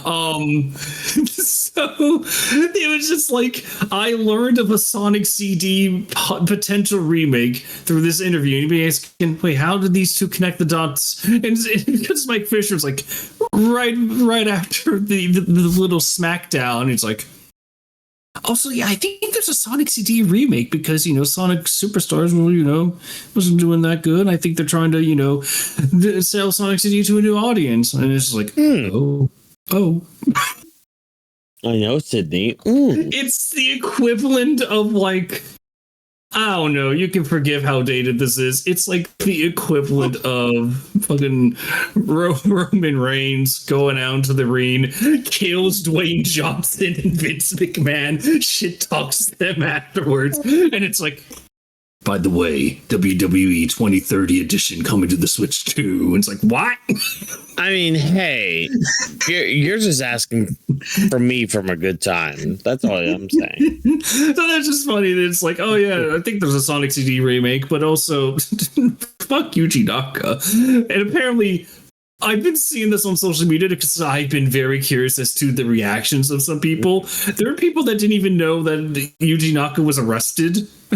Oh, For insider trading, because some people defend it's like, oh come on, but wait, you made Sonic. Why would people hate him? It's like, he was arrested for insider trading. yeah, that was a big story when it get. Didn't we talk about this on this show? I mean, It is potential that we did. Yeah. But hey, some people probably forgot about that. Or just to forget. You know, just to forgive. Yeah, that too. Yeah. It's just But hey, hilarious. let's talk about what cannot be forgotten. when a man has been arrested after allegedly stealing 12,000 worth of Pokemon cards from a store in Laco Park, Florida. What makes this Pokemon card heist particularly strange is the use of a chainsaw to break through the store hurricane-proof windows. The accused is currently being charged with burglary of an unoccupied structure and grant of greater than 10,000 but less than 20,000. Pokemon cards have become a valuable commodity in recent years, making them a prime target for burglars as well as scalpers. But this isn't the first burglary of this kind. Not only are Pokemon card scalpers ongoing problem among fans and collectors, but TCG stores have become targets for heists. Given how lucrative the market for rare Pokemon cards singles is. However, the use of a chainsaw for pulling off such a break is unique, sounding more like something out of Grand Theft Auto, the series. So, what do you think about this? This happened on May 21. A 33-year-old, Whawkins, a 33-year-old from Clayton Warren, was arrested after the owner of a collection realm contacted the sheriff office. The surveillance was found the man attempting to use the chainsaw. What? Yeah, dude, it's full transparency. I didn't even read the whole thing. It was the headline that got me because both Whawkins and I, Vash, I don't know about you, but we love Florida man headlines. And as soon as I saw Florida man uses a chainsaw to rob a Pokemon store, I was like, this has to make it in. This is just funny. Oh, Sam, 100% agree. I found out about it during work a couple when it happened, or like during that week I found out about it. And me and a few coworkers were talking about, like, bro, because a few producers were like, why Pokemon cards? And because they're out of touch out of that media. So we explained to them, and they're like, what? One card could cost like 20K? Like, yeah, some cards could go from $100 to $20 to or 20K. Like, it just depends on the rarity, the artist behind it, all those little small things. But yeah, chainsaw. Whawkins, instead of Virginia being turned into a sword, you got Florida men using a chainsaw. I'm done. I'm over it. I'm over it. Man. Why a chainsaw? Why? You could have used a gun. Why a chainsaw? I bet you they were reading Chainsaw Man. Yeah. I bet you they were reading Chainsaw Man. But hey, who knows? Only time will tell. Because, Chad, we have moved on to our Otaku... We have moved on from our sweaty news... Time to restart. To restart our show. From Chad. From going on from our sweaty news of gaming talk, of gaming discussion. Because don't worry, we have enough of that for next week for maybe a full 2-hour show to talk about one topic in the anime lately news, which is, you know how over the past year, Chad, some parody streaming sites have been getting shut down, because they're illegal, manga, anime, movies, and everything. Well, we got another one. Hit DJ Khaled, another one. Because we had the privacy streaming site, Hi Anime, has been shut down permanently after nearly 80 days offline. All contact with the site team has been lost, with its major accounts and networks deleted or removed. The project is now considered officially discontinued. Gone. Shadow snap. Damn. That sucks. That sucks for Hi Anime. I mean, I'm pretty sure I watched some anime on that site before because it sounds very familiar. But, man, that sucks. That sucks for y'all. Look, at the end of the day, I understand Crunchyroll has its flaws, but I'm okay paying $12, $10 for Crunchyroll, and I could just download, watch anime in a simple piece. Can there be other ways and other back rooms having a torrent and do all those things? Yes, but I'm like, that just involves 4 or 5 more extra steps where I could just have the app and download it and call it a day. I think my thing with it is the fact that, like, people keep spreading the word of these piracy sites. Yeah, also don't tweet about them. Yeah, don't tweet about them with the actual links, because that does not help at all with this kind of situations. Like, all right, because I get it. Oh, Crunchyroll can be a thing. Netflix can, especially Netflix can be a thing. Just don't share it within your group chats. Just do that, man. Don't share it on Twitter in a public place. That's stupid. Hey, so Don't do that. Any thoughts or nah?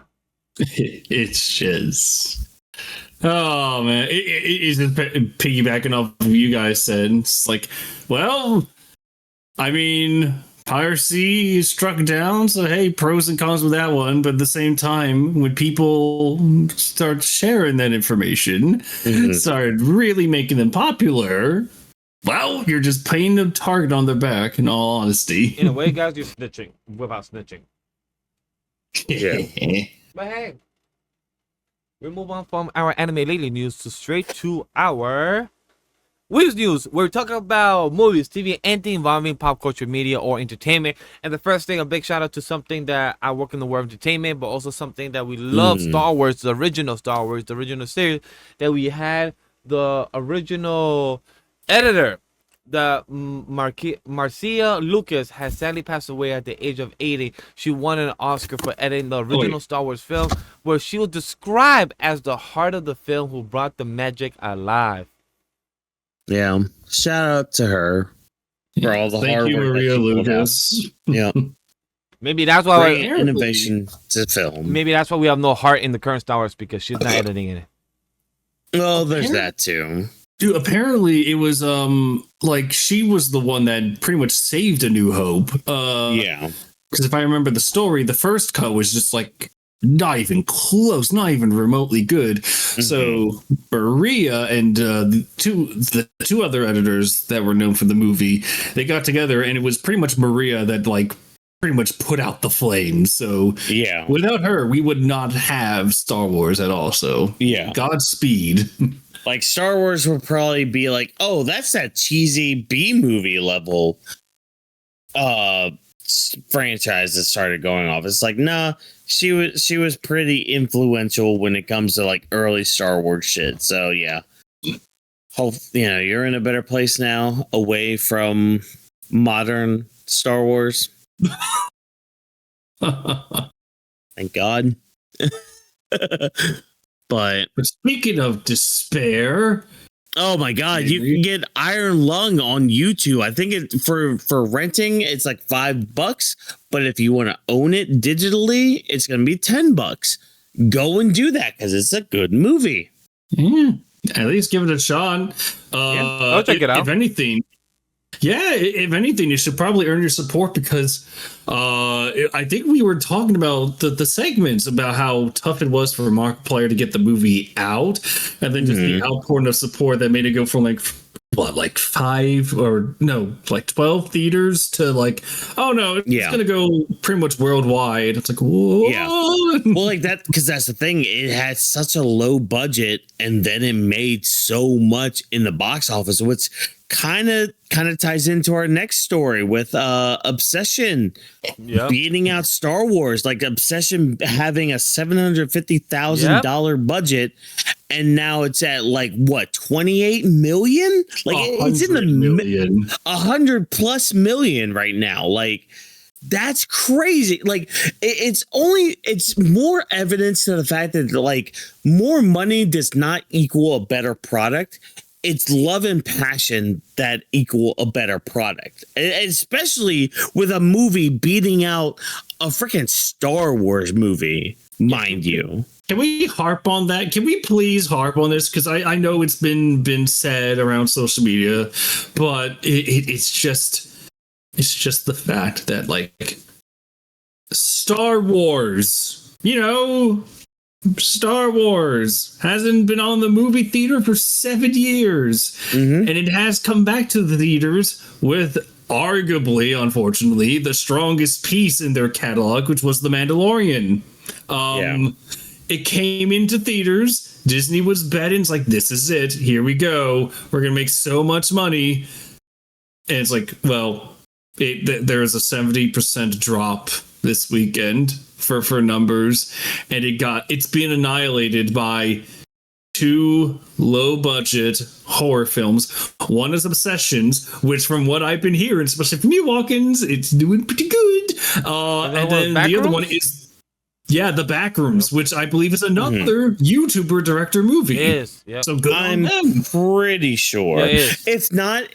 I mean, it's based off an indie game, anyways. So already it's just like, all right, you're kind of proving our point here, where it's like these indie projects or these like not as known, like it's all about.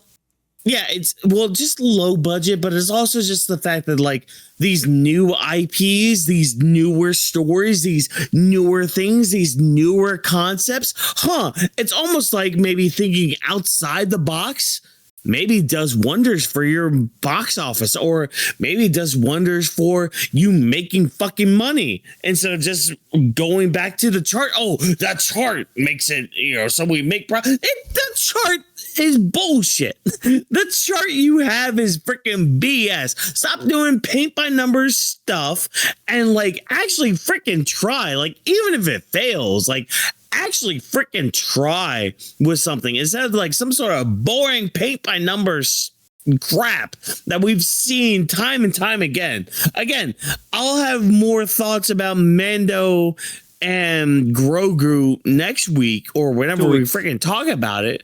Like, but god dang, man, like it's just telling.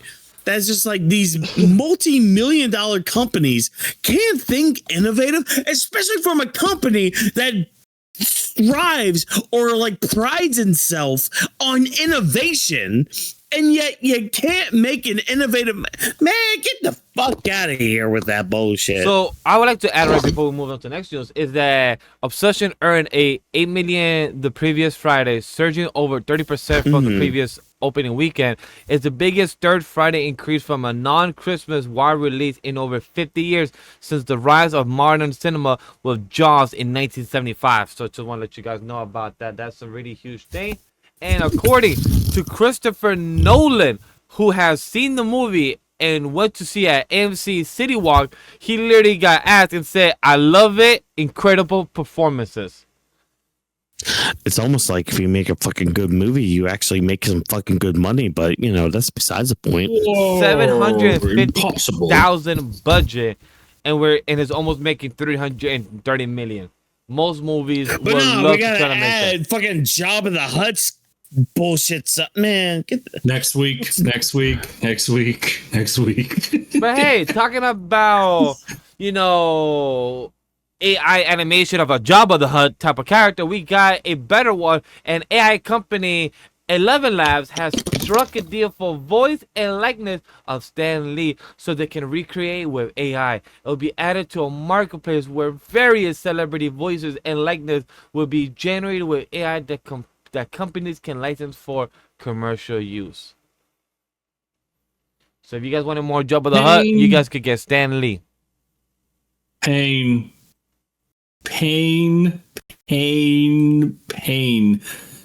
This is the second time that this poor man's corpse has been pilfered. Because the first time, I don't know if you remember this, Vash. Do you remember how even after Stanley died, I think it was Disney or someone, they just kept access to his Twitter and they kept tweeting things in his name. Yep. So that was like phase one, beta AI, if you will, just using this man's name and likeness to promote your whatever it is. That was just horribly irresponsible. Now it's this, where it's like, yeah, this dead person, we're going to use their voice and their likeness to promote whatever you want. It's like, no, can we leave them alone? And this goes for every other dead actor. No one is safe now. Literally, even in death, you're not safe from having your identity stolen. Yeah. Yep.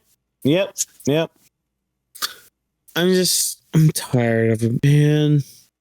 It's gonna pop. It will Burn pop. it all out. I cannot wait. Burn it all to the ground. But hey, well, you could or not burn in the ground. We have a Star Wars museum. Not really. Yes. We have a George Lucas museum, and it's open this September. So if you want to go, reserve your spot now, because most likely it will be sold out for the first 3 months. Most likely. Have you Most guys likely. seen the pictures in that area or No. in the museum? I have seen a few No, of them. yeah. I've seen a few of them, which I'm staring right now from the tweet, and a few others I just searched up. Looks pretty cool from the concept art that they have kind of released, and they haven't yet fully shown how it looks because they're still in the process of building it and having it finalized. But it looks pretty cool though. I don't know when I'll be I'm going. really liking it. Yeah. I would That's like a big to go just kicker. for this. Yeah, I would like to go just for the heck of it, especially to see that there's a piece where it's just like a life-size Grievous Yep. on his little wheel from Revenge of the Sith. I want to see that. What? Yeah, All right. dude, Yeah. check out the Yeah. picture. I'm sold. I'm sold. I like it. But hey guys, But- if you know what you could like and what you could be excited for is we're back for Minecraft in aka Trailer Town. If you guys have ever gone to Lazy Town, we're here in Trailer Town because here we got Minecraft, Square, we got X-Men 97 2 Season 2. Have not seen the trailer, but I'm excited for it nonetheless. And we got Donkey Kong. So asking you guys, what are you guys excited for? Are you guys excited for Minecraft Square? So X-Men 97 season Yeah, 2. no, X-Men 97 is gonna be the fucking good. Hopefully, it's great. Yeah. I mean, at least it got confirmed that what's her face, Kirsten Dunst, I guess, is going to be in Minecraft Squared, which cool. She's playing Alex. All right, cool. Just don't be assholes in the movie theater. That's all I'm going to say. Just be respectful human beings in a space, like an open space with people. Okay. That's all I'm going to say. But no, the X-Men 97 trailer, like, shit, what was it, you, Vash, that we were waiting on for forever to even talk about X-Men 97? It was originally our old team member Jokester. It was originally him. Okay. And then we just never got to it because time, and then we just kind of sway away from it. We just, hey, we're doing the future. Okay, good. So we might, maybe we'll do, okay, July 1st is when it drops. Okay, maybe we'll do an episode where we talk about that first season of X-Men 97. Oh, absolutely. I love that season. We could Yeah, definitely do a season 1 coverage because if it comes out July 1st, Yeah. then we could definitely do a season 1 coverage the week before. And Yeah. that gives me enough time Barring- to watch.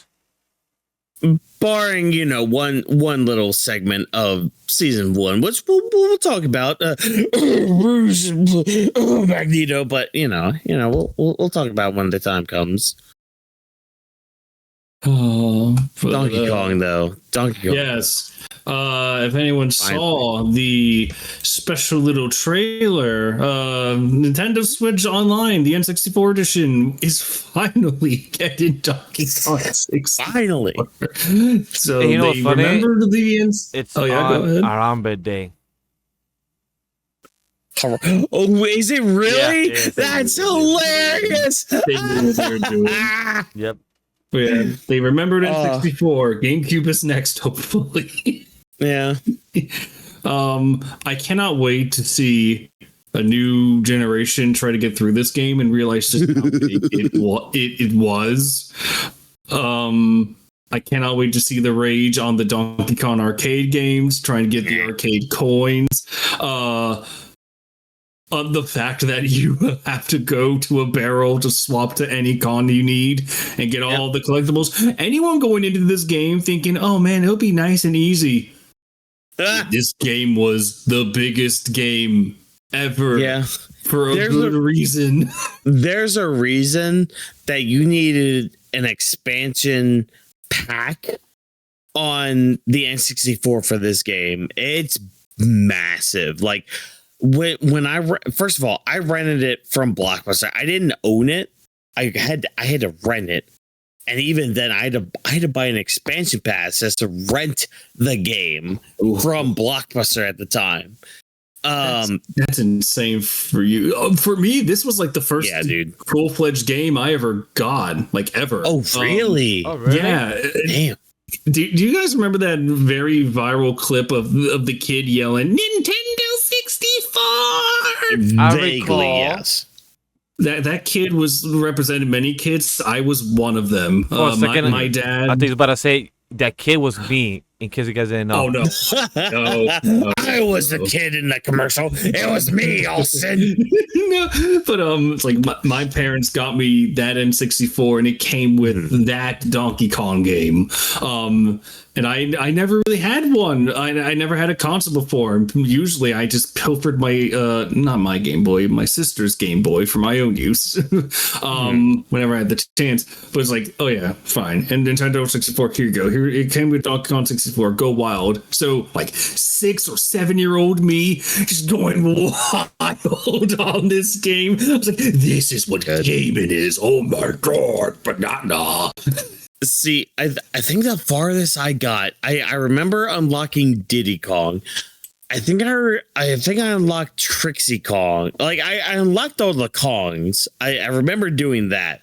I don't remember doing a lot of levels. Like I remember watching this one was about like maybe a couple of years ago, because I watched a playthrough, or at least I had it in the background of like Donkey Kong 64 like playthrough, like no commentary or whatever, and like it got to one level. I think it was like a mechanical level, and I'm just like, I don't remember this at all. Wait, what? Nani? Like I did not get that far in it, so I'm excited to get the chance to get further in the game. But yeah, kind of like what you said, there's a lot in this game. Like again, there's a reason that you needed an expansion pack on the N64 for this game. It was massive. Like I remember renting it for the first time, and it's saying, yeah, you need an expansion pack for this game. I'm like, motherfucker. And you know, looking back on it, I think my local Blockbuster at the time actually did rent out expansion packs for it. Because I don't think we actually bought one for my N64. I think we actually like rented or borrowed one from somebody for me to even play what I could of Donkey Kong 64. So yeah, being able to play the game, like legit play the game, that's gonna be fun this week. Oh shit, that drops this week. Yeah. Damn. This week is packed. We have Summer Game Fest. Yeah. We have movies. We have the series finale of Euphoria tonight is happening right now. We have so much things happening. Oh yeah, I haven't watched any of season 3. Exactly. So I know you're thrilled and excited for it. So with that, a trailer time be on the way. We have the best and most excited segment to end the show, and we know damn well Cloudy with Chance Amigos is about to spit some knowledge to you guys. So talk to us, Cloudy, Trevor. Welcome to a new exciting installment of the Disney Corner. Yes, the Disney District. I read that wrong. Oh, silence. But Tomato potato, you know.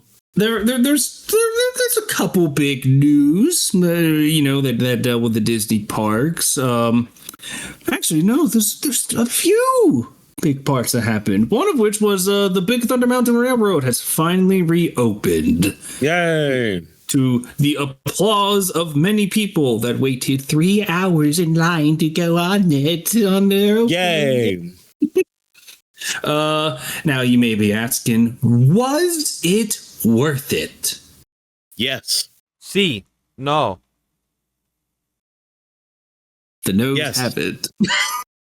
Oh. There's a couple cool parts. They added some colors on one hill, and then they decided to get rid of the imminent danger on the third hill and replace it with a gold rock that goes. It's gold. Oh, Whawkins, this will be a little reminder for you. Remember in Battle Block Theater, and there was a whale. It was super scary. Whale that came up. Do you remember that? For anyone who wants reference to that, go check out Cloudy's YouTube channel for the eventuality. That video is in the works. Of that reaction, because what?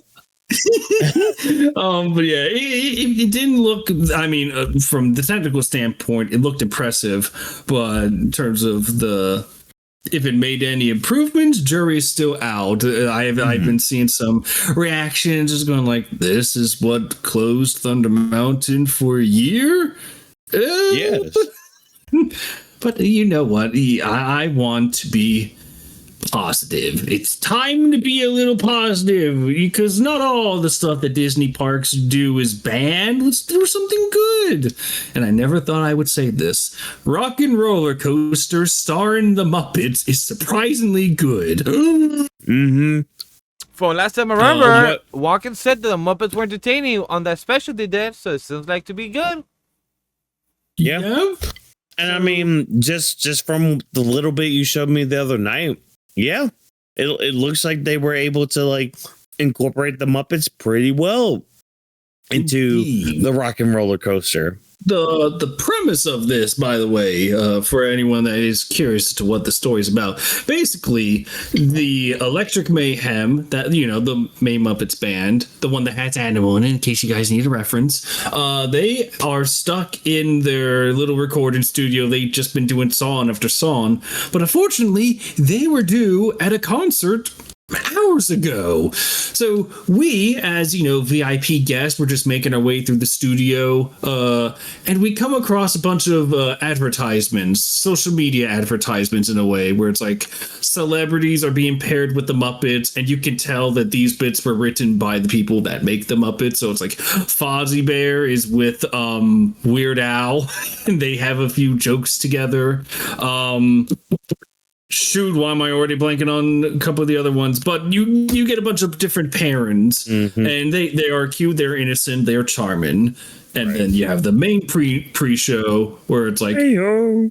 Yeah, Kermit's a little mad. It's like, hey, you guys were doing stage hours ago. You're on due right now. Go, go, go. Whoa.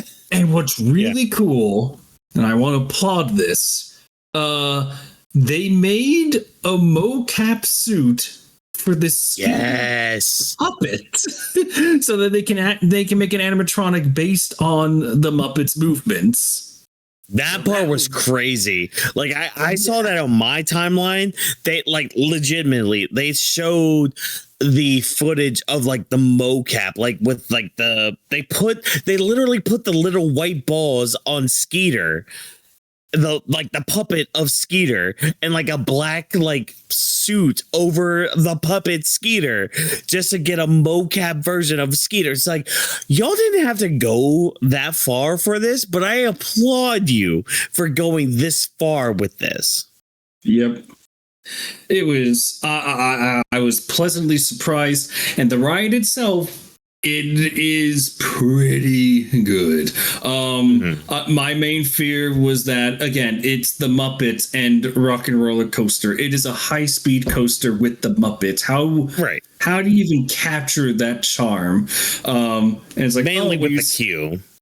Yeah, mainly with the queue, and you also have the Doctor and Beaker making a limo. It's supposed to be a super instant transporting vehicle. I was just reading that. I was like, limo? What? It's actually pronounced limo, according to the doctor. Makes sense because Mr. Doctor. Makes sense because I have it muted on mine, so I'm not listening to how it's supposed to be pronouncing. Yeah, but you in the blast off zone. You will never, I'm just going to say this up front, you are never going to be able to top Steven Tyler yelling a countdown from 5 to 0. You will never be able to do that. Yeah. However, you can get close to it. A nice attempt, a nice second place is Animal knocking the countdown sign down, and he's just going, fire, fire, fire, fire. All right, I approve of that. And you get a bunch of set pieces that are related to the Muppets. You even have, I really do like this little touch, an obligatory Easter egg to the spirit of 3D from Muppet Vision. So Jim Henson wasn't completely forgotten about this time around. Thank you. Thank you. But and he was just a very nice, pleasant surprise. Good. The silence is telling for I just felt like it just felt next. It's anticlimactic. Where's the butt? Same. I just felt like It felt like the match of Cody and Gunther just ending to end, and I'm like, oh wait, that's it? That's it? Okay, understandable. Yeah. Well. I guess Trevor died, so, you know. Trevor, I hope you're fine. I hope you're here with us, because with Dad using this excuse. Now I'm here. Yep, I got knocked out for a second. Woo! Oh, what happened? You're back. I have no idea. My Wi-Fi just went for a second. Oh wow. Well, did you have any last thoughts of your Disney district? If not, we could just end the show. Oh. Oh, Vash! Oh, Vash! You didn't see the bit of news under Rock and Roller Coaster? Oh, the carousel of progress. My apologies. Oh, Lordy Lord. Oh, I was tempted to end it on the Muppets, end it on a good note. But no, this is the bullshit. Bigger one. Yeah, this is the bigger news. This is what you were talking about to me the other day. Was apparently wrestling is involved in this too? What? Apparently, but go ahead. So, Carousel of Progress. This is one of Walt Disney's children creations. Yeah. Like this, like was one of his babies. Him.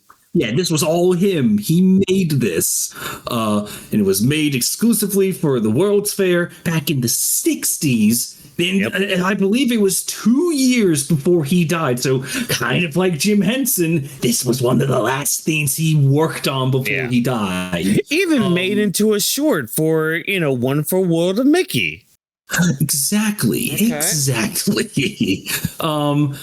for the longest time, it was really charming, because it was like you got to see how Walt Disney viewed the typical American family in like the first half of the 1900s, along with a far off look into the future. It's charming. It's just a nice attraction.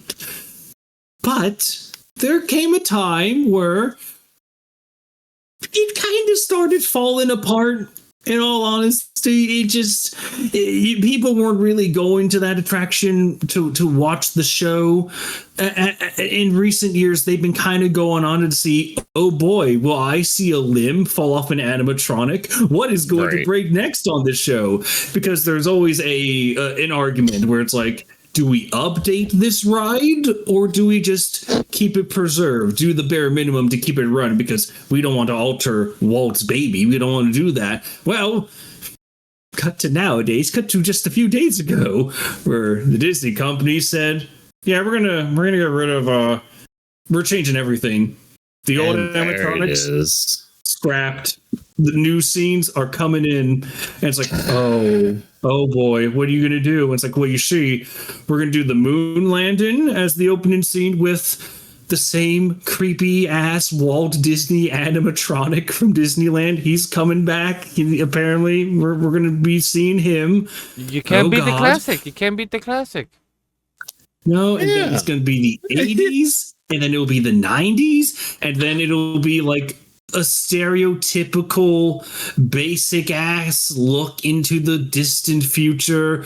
So it's not like an idealized future that, the creator, your founder, came up with to impress people. It'll just be it's like, there's going to be a self-serving robot and sleek furniture. That's the future, right? Yeah, I think that it's like, it's just pilfering. You nuked one of the most unique attractions to update it when it never needed to be updated. If anything, you just need to swap the animatronics for new ones that could do the same basic motions. I can't wait until like 40 to 60. So when they start to reference the 2000s and call them like the classics, like, hey, let's reference the 2000s in the year 2040, 2050. Yes. And I'm like, oh yeah. But that's not the classic. I lived through that. No. Yeah, so now... No, it's the classics, Vash. We're in the classic era. We live in the classic era now, man. Vash cracked the code. Vash cracked one of the ultimate can of worms. It's rough. Like, if you do this, if you update it, then you have now doomed yourself to now repeat the cycle.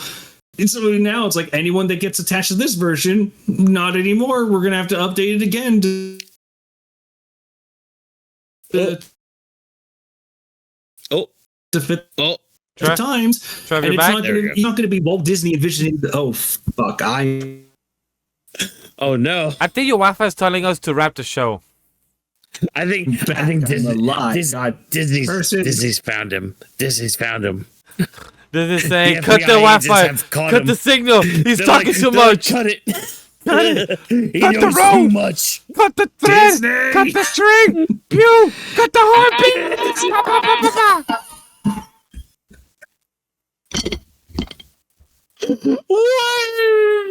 Why? Oh shit! Oh We actually lost him. Chat. oh no.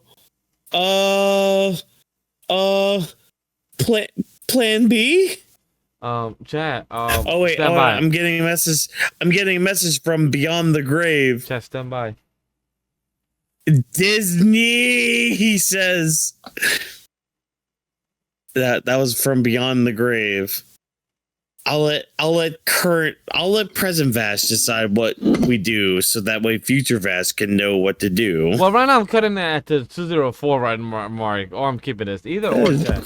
There is, Oh wait, Weebs Lounge has curse. Okay. and there it is. Wi-Fi is off. Texting from my phone. Curses. All right, yeah, let's go ahead and end it. Yeah. All right. Chat, hold on.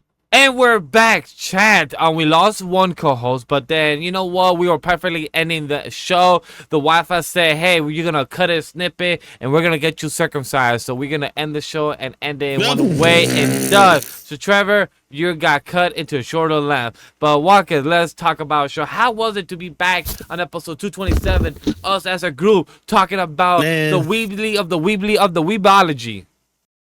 Look, I know I went off for a while during Otaku Parlor, but it's just, man, y'all lucky I didn't go off more when it comes to Dungeon Crawler Carl. Like, it's a really good series. Highly recommend if you're able to listen to the audiobook. There is a webtoon out that goes, I think it's like partially through book one. I again, once I get caught up with the webbook, I'll know, or webtoon, excuse me, of Dungeon Crawler, I'll know where it actually is. But just judging by pictures, I think I know where it is at the current moment. But yeah, I had to get that off, man. It's such a good series. Like, not just an audiobook wise, but in book wise, highly recommend. And everything else, like we've been watching and talking about and consuming, like, do check them out, because we do try to like come in here and give you guys at least like some sort of like idea of how we see it. And if that kind of resonates with you, more power to you. That gives you hopefully enough emphasis to be like, okay, you know what?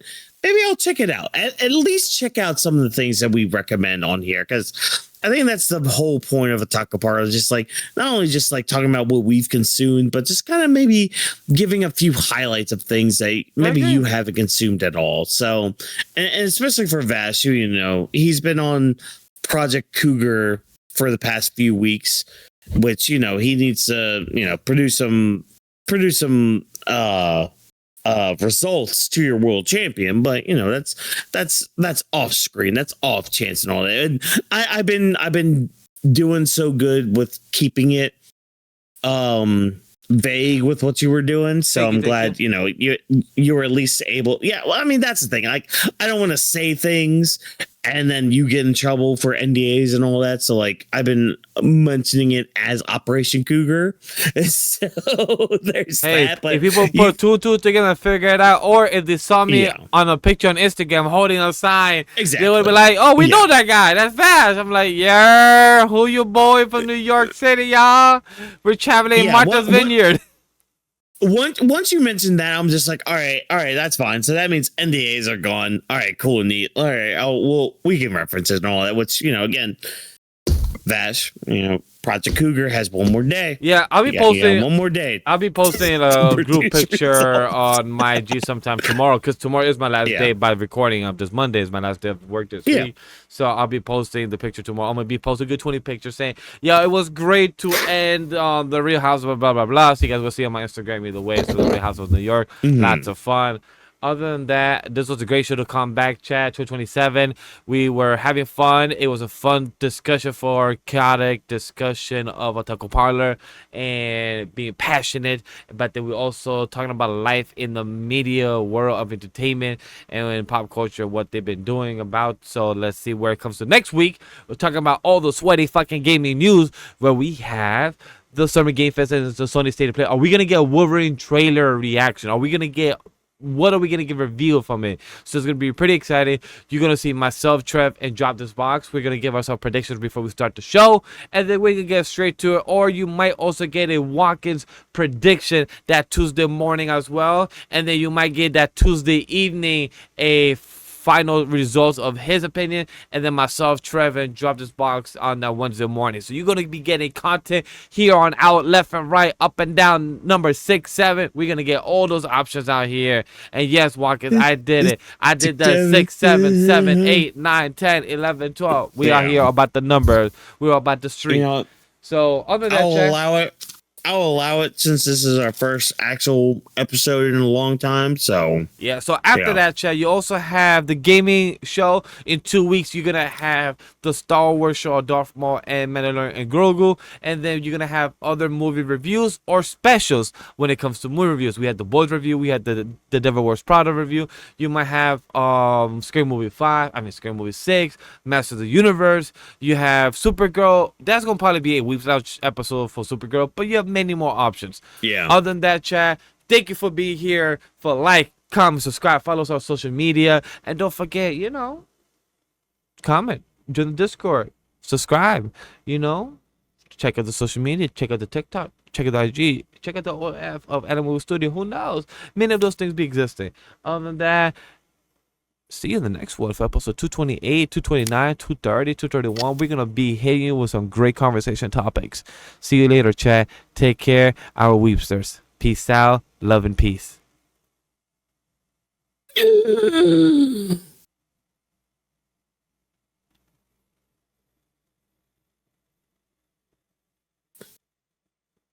Peckers and cheese. There it is, everybody.